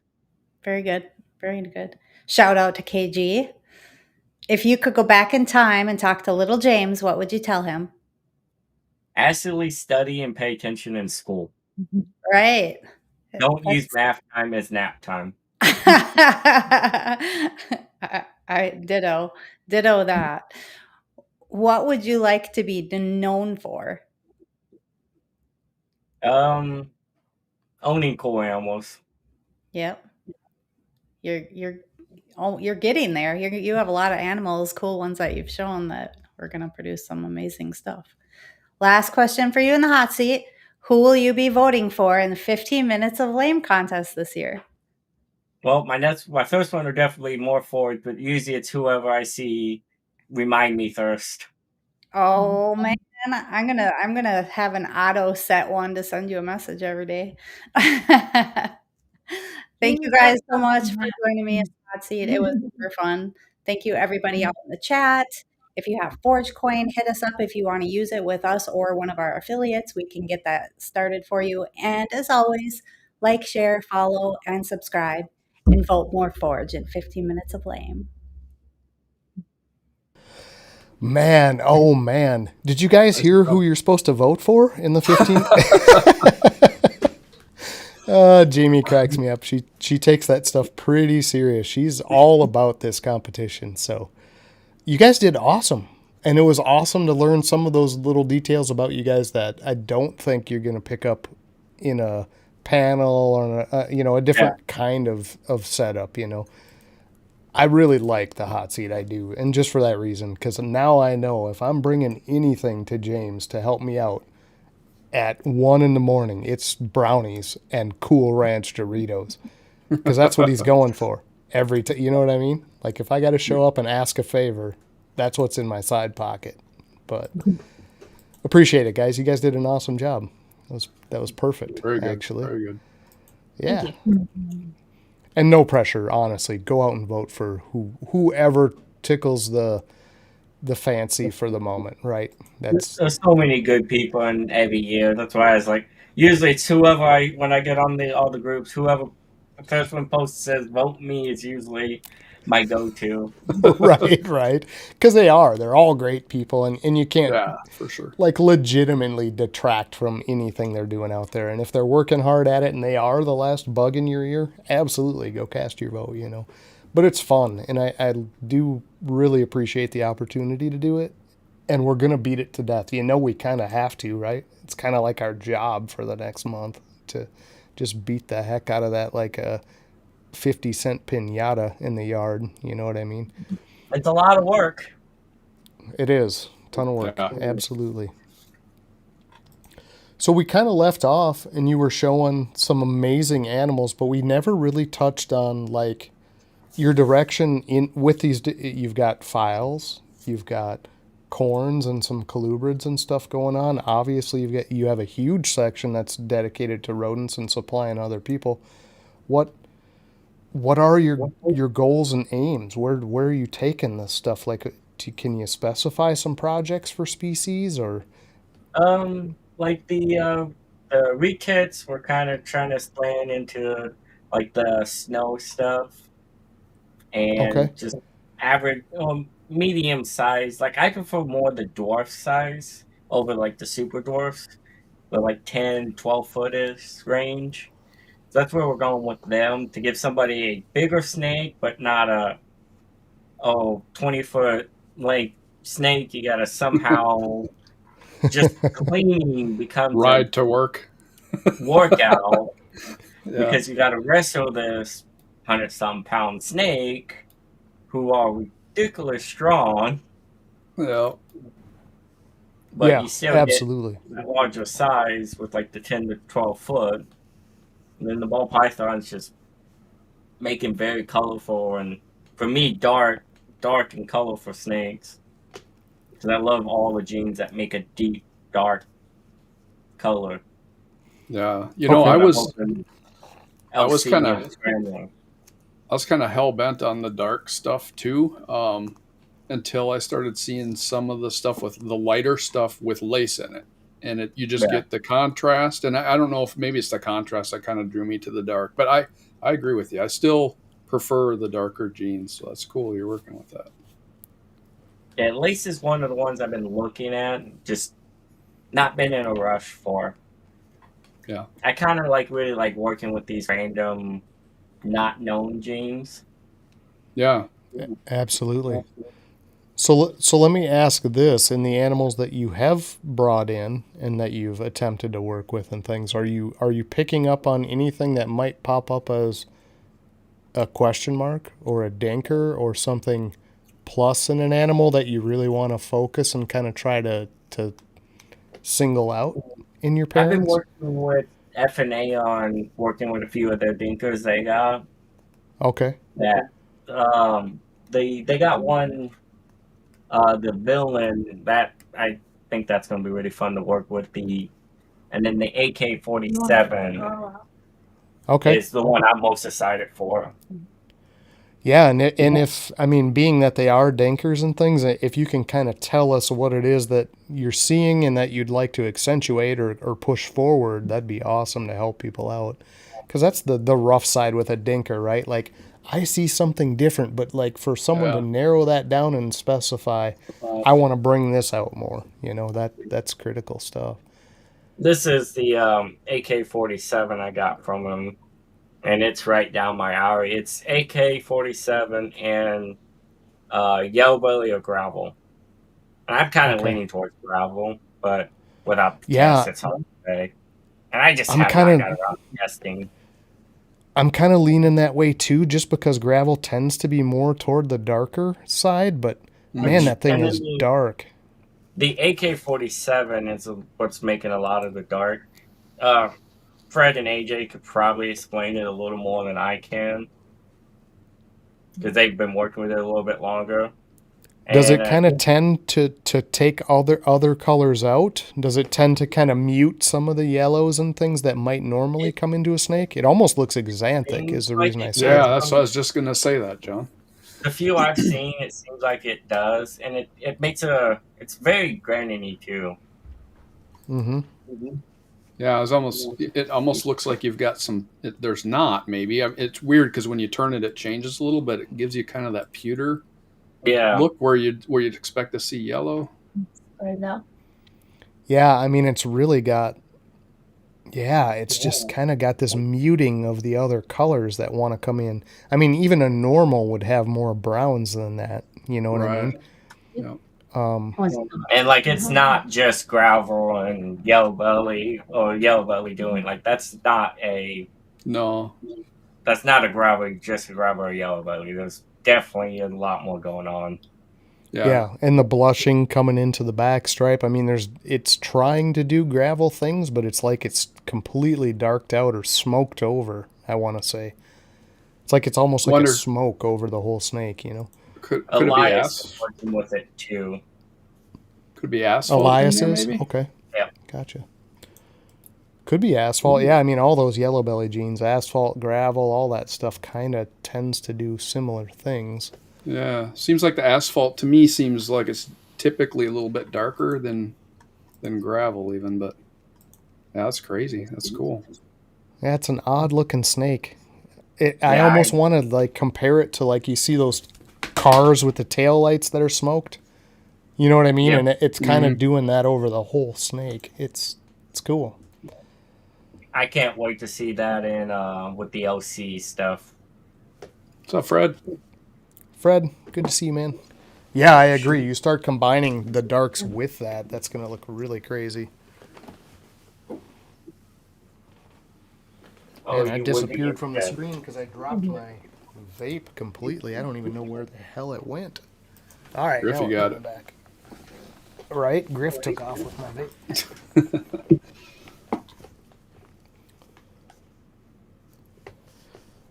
Unfortunately, my LC pied male is in shed. But this is LC lavender albino het pied. Of course, lavender comes up horrible in camera.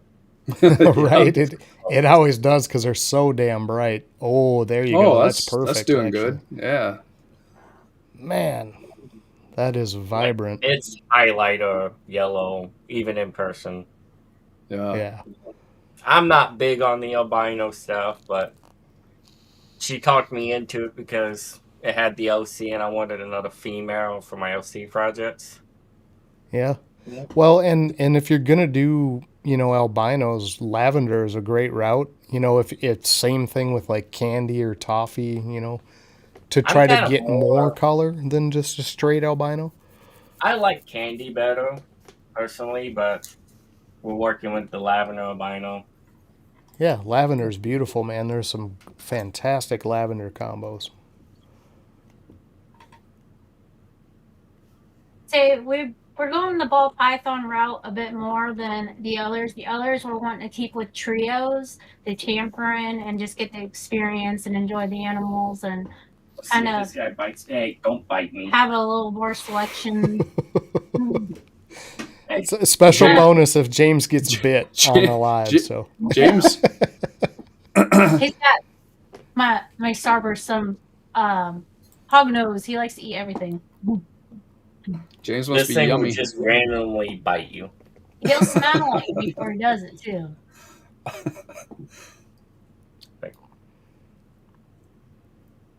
Yeah, I like the hoggies, man. The hoggies are so damn cute. So I'm not super up on the different genetics in hoggies. What is this thing? This is sunburst, so it's sunburst, sable, and albino. Gotcha. Yeah, and I would be terrible. Like if someone were to throw a bunch of hoggies on a table and ask me what was in them, I could not even name the morphs. Yeah. The personalities of hognoses are just so much fun. Because you get the ball pythons that are just readily tame and docile. And these guys will fight you. They just decide they're going to bite. The yelling. Yeah. The bluff strikes are just so much fun to do. Even though they're so harmless and small. They're like a little cartoon snake. Luckily, I'm not allergic to the venom. Because this guy proved that. I had to help him get him off his finger because he was taking her on down. Oh, he got a good latch. Really? Yeah. And that rear fang, if they ever do get like grabbed on, it's just such a bugger to not hurt them, right? It's like to get it off there safely. The best way to do it is you pull them up, kind of like you're opening a pop can. Oh, okay. By the nose, popping a lid. You grab them by the nose, and you'll actually lift up. Is the best way. And JMG, he actually did a video about taking them off when they're when they get a good bite on you. Yeah. Most of mine don't. It's just that initial I want food. Yeah. Right. They come on out for them. They'll run after you for food. She actually wouldn't feed them for the longest time because their buff scares, strikes, all that made her nervous. Yeah, I'm sure. Yeah, they can seem pretty what do you want to call it? A lot of bravado in their game. But then they'll flip over and pretend they're dead, I was just going to say, do you ever have them play dead? Oz rarely. I think I've only had one ever go play dead on me. Most of mine are their hair buff, flattened out like a cobra, and I don't tend to see mine play dead too much. They shoot for the sky too. If you don't have food, you better just watch out because they grab whatever they can get. I got some balls that'll do that too, though. Yeah, right. Got them hanging half their length out of the tub, just mouth open, searching everywhere. Where is it? Yeah. Yeah, that's how these guys are. Too funny. And I'm scanning back. Oh, I'm sorry. Go ahead, Jay. No, I was just gonna say that one seems like once you got them out, just like you said. I mean, totally content, pretty well behaved. Till he randomly just decides to sink a bite because he will. And I have to keep an eye on him because he will just outright bite you for no reason. Yeah, he'll give you that cute little smug face. He'll open up his mouth to even warn you. And then it's almost like he'll lock eye contact. Then he'll slowly take a nibble. Yeah. Super friendly guy, yes. Too funny. Right. Mitzi's like, nope, never seen hers play dead either. So I think they got to be kind of scared for that to happen. So they got to be haven't, very stressed out. yeah, From what people say, and that's why you tend to see it more in the wild.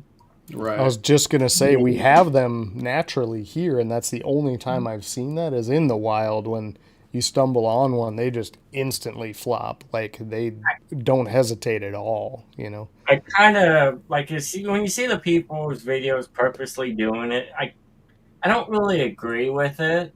Because No. you had to put that through a lot of poking and prodding to get that most. Like, I mean, there's some I'm sure they probably play dead super easy. So I'm not saying everybody does that, but I'm sure there's a few that's done it for just for content. Oh, Sure, absolutely. Yeah. We don't have these native here. We only have Easterns, and they're really rare. Yeah, and that's not ever going to be in the wild up here either. And I don't, is it Easterns we have here? I think it is Easterns. I think it might be, yeah. But they're pretty prevalent. Them, so. Like in the right areas, they're all over. If there's a little section just kind of northwest of us, it's called the Pine Barrens. And all of the roads out there are dirt roads. Everything, as soon as you step off the road, is kind of like sand and pine trees. You know what I mean? For like miles and miles of this, and it's flat ground. They're all over the place out there. And I think it's Easterns we have here. I could be wrong, but yeah, it's the only time I've seen them. Going up to a keg party at somebody's cabin out in the Barrens or whatever, and you hop out of the car to pee or do your thing, and there's this little hoggy, you know, sitting on the side of the road trying to get to the gravel to warm up or whatever. And boy, as soon as they see you, they just flop over, and it literally looks like a crow pecked at it for about the last half hour. They look pretty pathetic. I named mine. This is a brownie. Oh, that's super reduced. So what is this thing that's got like very little pattern? You know what it is. Well, like I they are Easterns, John. I thought so, but yeah. She's a Red Cross Exotics 66 albino. She's a lot larger than him. Yeah, I was just going to say, pretty good size. And then she's got a solid black belly. Yeah, that's always funny too. You flip them and there's that black stripe right down the belly. But yeah, really reduced, like hardly any pattern on her. That's very cool. Yeah, that I face wouldn't is be crazy. surprised if she turns out to be super condo when we breed her. Yeah. Yeah, dude, like look at that markings. head though. Just so cool. Such a derp fest for those things. Yeah, she's a cutie. Yeah, super cute. She All right, what do you got here, James? This is one of my super dwarfs. This is it's 50% Coco and 50% Slayer.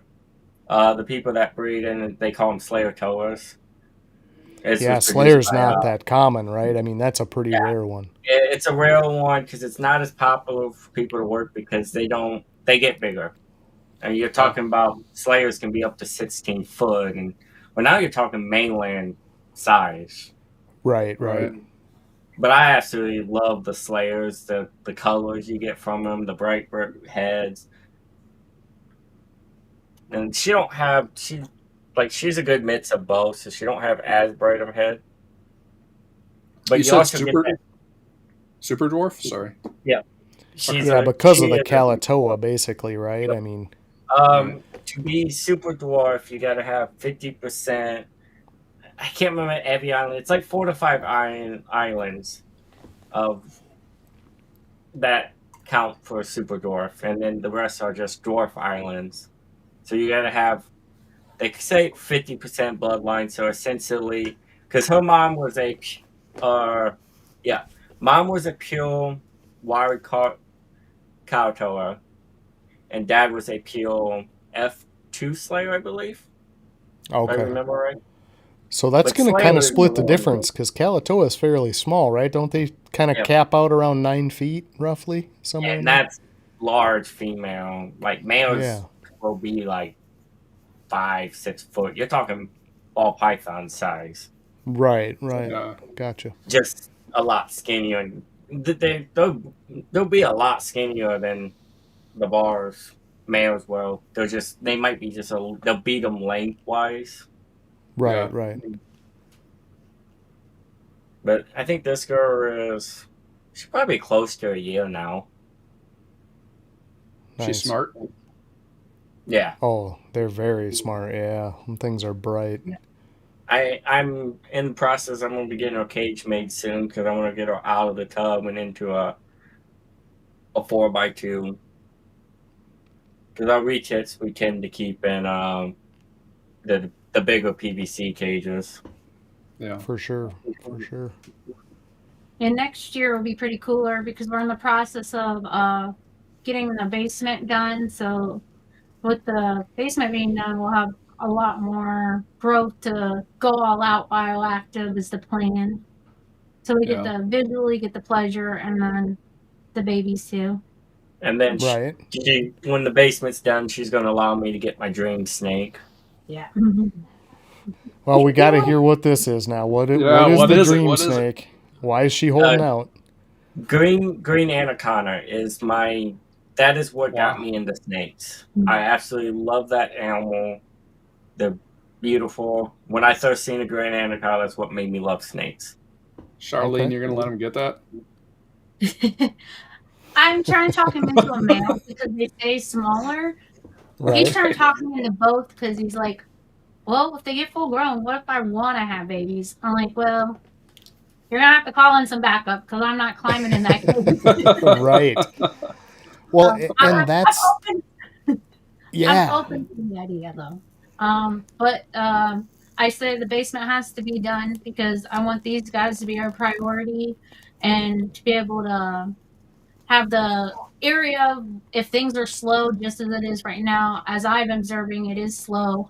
So we want to have the capability of housing them correctly, feeding them correctly while it is slow, and being able to provide what he'd like with a decent cage that it's going to do well and thrive. I want to go all out with the cage. Like I'm talking about like zoo size cage where large body of water for it to go into. Yeah.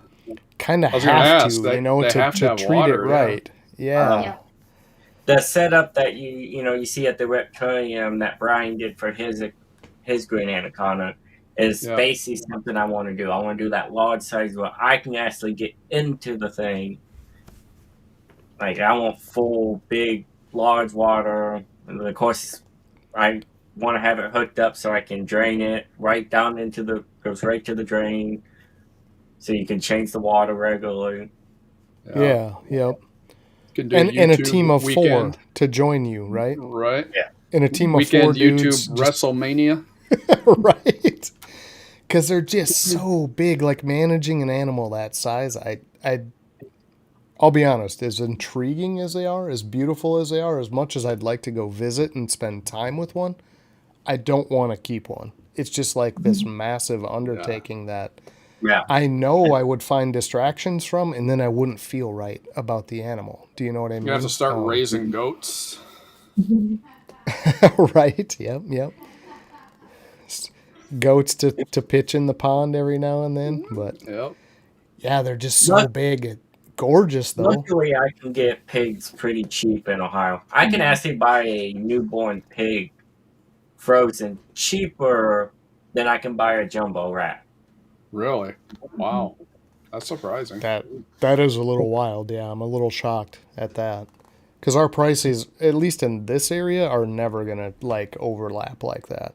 Like your pigs and things like that are always going to outweigh rats. But we get that kind of guy nearby that has a contract with a lot of the large pig farms we have in the area, and they give him a lot of his stillborns and the pigs that are not quite there right to fully produce. Yeah. Sure. Yeah, that makes sense. Dude, those are huge plans, and I hope to come back one day and watch and live stream you in the pond with Charlene on the side just shaking her head like, what is even going on right now?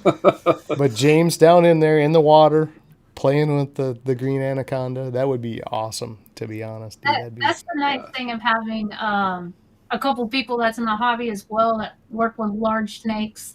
So I don't have to put myself in the shell. We got some crazy friends that's willing to help with that. I got two friends. That one guy, he has multiple large size Burmese.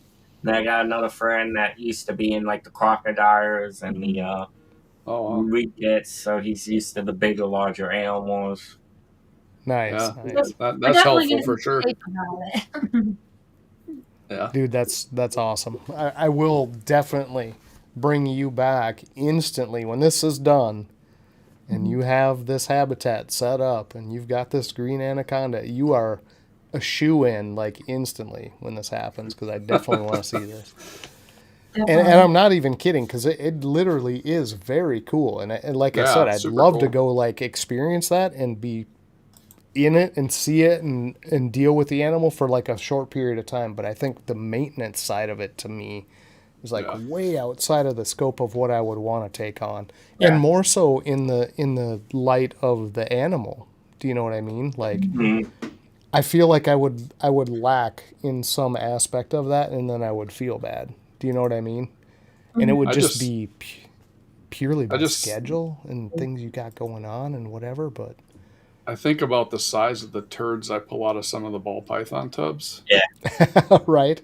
Get a scoop shovel. It's true. Those babies, sometimes you play with them and then you go to put them away. I had one rocket on my wall. And I had a rough night. It smelled bad. It looked like I put a little new paint on there and put some elbow grease to get that clean. Yep. The babies are the worst, man. They are. I've had that experience showing babies on panels and things, and I go to grab a baby and I take it out and I'm like, oh, it looks pretty good, but all that whole bulge moves right to the tail as you're bringing it upstairs. I'm like, oh. And I've had them just absolutely dump right in the middle of the live and going, well, change clothes after, I guess. Yeah.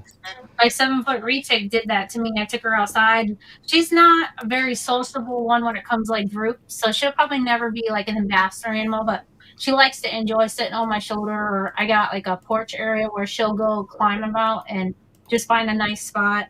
I went to put her away and she decided to decorate the floor too. So that was a treat. I planned on mopping today. I'm going to do a little sooner than I had planned, but it happened. Absolutely, for sure. Well, we're going to move Jamie back in here. She's had an entire show, and we're almost on 2 hours. We try never to go over 2 hours if we can. Number one, it's a holiday. People got things to do in the morning. They're probably still working on things to do for tomorrow. But you guys have been awesome for sure. We're going to close with some questions for you right at the end. But Jamie does have trivia we have to run. So while James is up, I'm going to drag Jamie back in here. Yeah, I'm sure she. Oh, we're definitely going to check out this too. Pretty. So okay, let's do that quick while James has it, because you can't put animals off. So let's check it out. What do we got here, James? This is golden child motley, or not motley. Sorry, it's golden child and then it's het snow. Its percentages I think were 18 Maudu and like 18. I think it's 18. Calico. So this is actually only a dwarf species. So that'll get up to your mid-teens, right? 14, 16, something like that?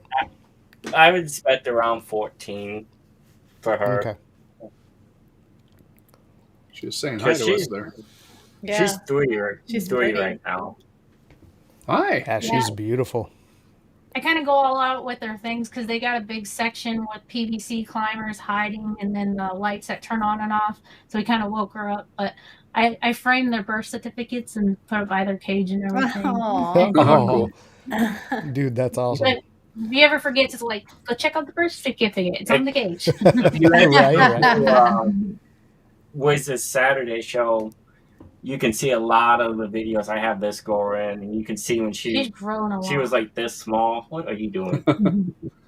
But she was like that big, and when I first started holding her, yeah, That's pretty cool when you have them from babies and they grow up, man. I've got a couple like that I just won't get rid of because they're my buddies.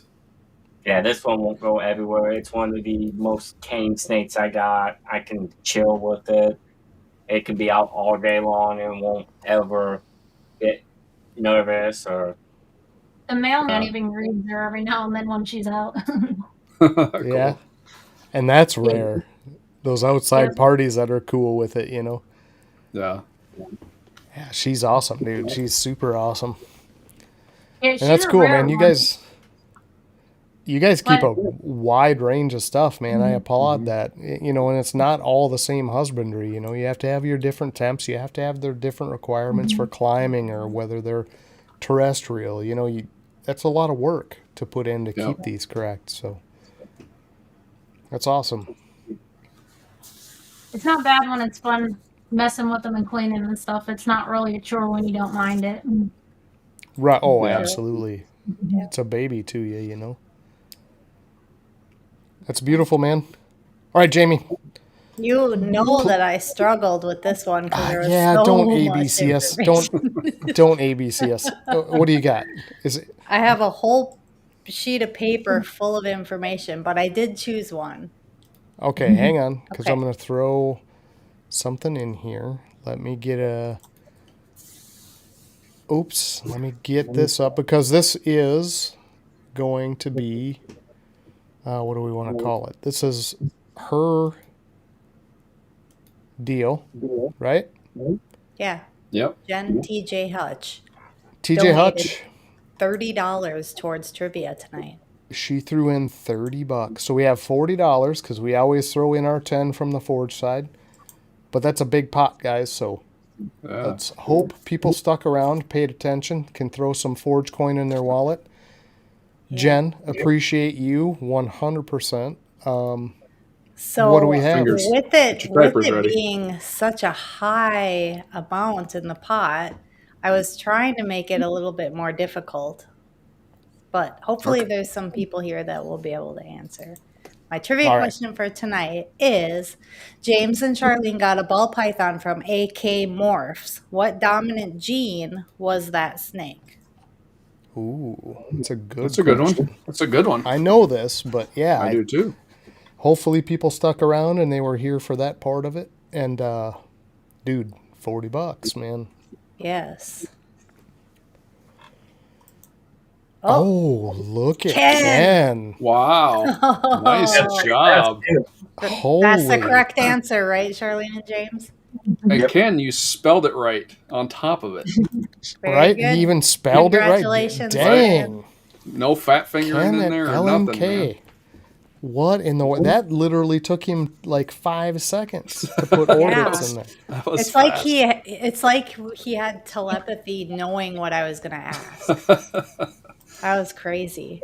Congratulations. That goes actually right over to this crew, the RWO guys over there. So appreciate them 100%. They're always in here jumping in and giving support. And even though they're going to probably vote for pressure pythons this year, whatever, we still love those guys. We still love Justin and Alex and them too. So no love lost. We completely get that. 100%. Throw us a vote. Throw us a vote here and there, Ken. I'm just going to throw it out there, Ken. You have $100 Forge coin. $100 he's sitting on $100 Forge coin. Okay. Oh, wait. He spent 30. So he has 70. He has $70. Okay. All right. Well, at least he's spending it. Yes. Yeah. Well, that's good. We want people to use it, right? That's the whole point. But anyway, yeah, guys, fantastic episode. Thank you so much for coming on, sharing your animals with us, and being patient with our sometimes silly questions, the hot seat section, all of that. You guys did awesome. They're not silly. They're fun. Leave us with a couple of things, if you would, and hang out too, because we're going to close it out. We're going to announce who we got next week, but chill for us with a minute. We'll be with you backstage after the show, but tell us, yes, thank you, Mitzi. I appreciate that. Tell us, local people to you, people that have really helped you out, shout outs period is right now. And this is the time to like, hey, these people are awesome. Check them out. These people are awesome. Check them out. Whoever has been kind of like your best left hand in this whole scenario. Let's hear from you who those folks are. Unfortunately, like the couple that come to my name are no longer really too much into it. Like you got Will from Separate Fire or Separate Reptiles here, who's kind of somewhat getting out. Just got kind of lost the passion because of some issues happening.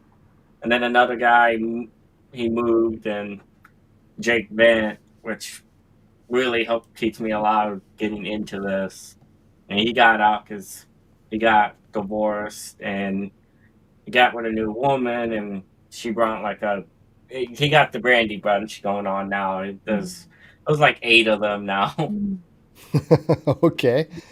But them are the local people that really helped me get started. Gotcha. Okay. And Will still helps me out, even though he's not really too much doing into it anymore. Gotcha. So just shout outs period then. I mean, maybe not so much local, but like you obviously mentioned KG over at Bomb Projects. Awesome KG, dude. Yeah. Wiz, Brandon, gotcha. Peace and Pets, Nice. Prophecy and Eddie. I mean, they've been a huge help. I actually got one of their holdback snakes here because they sold it. Nice. Okay. That's fantastic. And definitely FNA. Right. I was going to mention, if you don't say Fred and AJ, they're coming for your head. I've watched the races. They've been some of the most generous people. Yeah. FNA and KG Bomb Projects they're some of the most generous people I've ever met in my life. Yeah, they're both fantastic. I couldn't echo that louder, so I agree with you there. For sure. I just love how they all share knowledge and they don't undermine you when you don't know something. They just brighten it up and educate you. As long as you're willing to listen and learn, they're willing to share. They don't treat you like it's competition. We're just all in it together. And I really like that. It gives it like a moral experience that isn't just the animals, it's developing relationships too. Yep. Yeah, 100%. Yeah. Agree with that 100%, guys. Dude, awesome show. I mean, really appreciate you coming out. I know it's the night before Thanksgiving. Everybody's got their plans they're trying to put in place, and it's tough to put on a show. And honestly, we wanted to have you on so much earlier. I talked to James. James, how many times did I bug you? Maybe 7, 8 different times. It was more than a few. Yeah. Being on second shift, it makes it really hard to do a lot of these lives because I'm at work. Like, I just get off when you guys finish. Like, I get home shortly after. Absolutely, and I get that, right? So it was difficult to make that connection, but I'm glad we did because it was a fun show. You guys had a lot to share, a lot of knowledge to put out there. Even got to see file snakes, which I've not seen on a live. Right? So that's a really cool snake. Yeah, we'll definitely keep in contact, and we can plan out our vacations a little bit more as they're growing. We can get back on here, and if anybody has any questions and they want to see anything, let these guys know because I'm willing to get Pacific snakes out within your interest to help, get everybody to see them and answer questions and get the gears running. Absolutely. Yeah, and we're open to that too, guys. So chill with us for just a little bit. We're going to talk to you after the show. We're going to hold you hostage, I guess is what I'm saying. So just hang out. No problem. We appreciate it. All right. Next week, guys, we got another great show. Coming back from everybody being fat, lazy, way too much stuffing, way too much gravy, all of the junk that we're about to take in tomorrow. God, I'm looking so forward to it. My gut's already turning. But I bet. We're coming back with some geckos, and we're going to hit the leopard gecko side of things. NXS. Shane over there, very nice guy. Looking forward to that. Have not met him yet. Jamie and Shane have talked a couple different times. Yeah, he's been really helpful to me. Yeah, he's been really approachable, right? And excited to have him on because we don't really dive into the genetic side of leopard geckos often. So if you're interested in that, even if you're not, come out and hang out anyway. It's still going to be fun. I'm still going to be drinking beer and blabbering. Jason's still going to keep me in line and ask a real question instead of my weird ones. It's going to work out, guys. Still going to ask silly questions in the hot seat. Yes, absolutely. It's going to be the same formula, just replicated onto leopard geckos. It's a good formula, you know? It's like, if you had the formula for Coke, would you change it? I don't know. Probably not. I would to make Pepsi. Right. Okay, now all the ideas come in. Now they all start flowing in. I see how this works. All right. We're going to get out of here, guys. Come out next week. Hang out with us with Shane. Voting starts tomorrow, 15 minutes of lame. If you feel like supporting us and you think we're a good thing for this hobby, I don't know why you wouldn't, but if you don't, go vote for someone else. If you do, find your way to the middle of the list somewhere where we're sitting at like 0.5% and hit that button where it says More Forge. You know, that's the one you could pick if you want to. But all right, guys. James, Charlene, thank you so much. Excellent episode. Everyone else, have a fantastic and safe Thanksgiving. And gobble, gobble. We'll see you next week on the show when we do this again, but different. All right? Enjoy your family. Have a great time, guys. Peace out.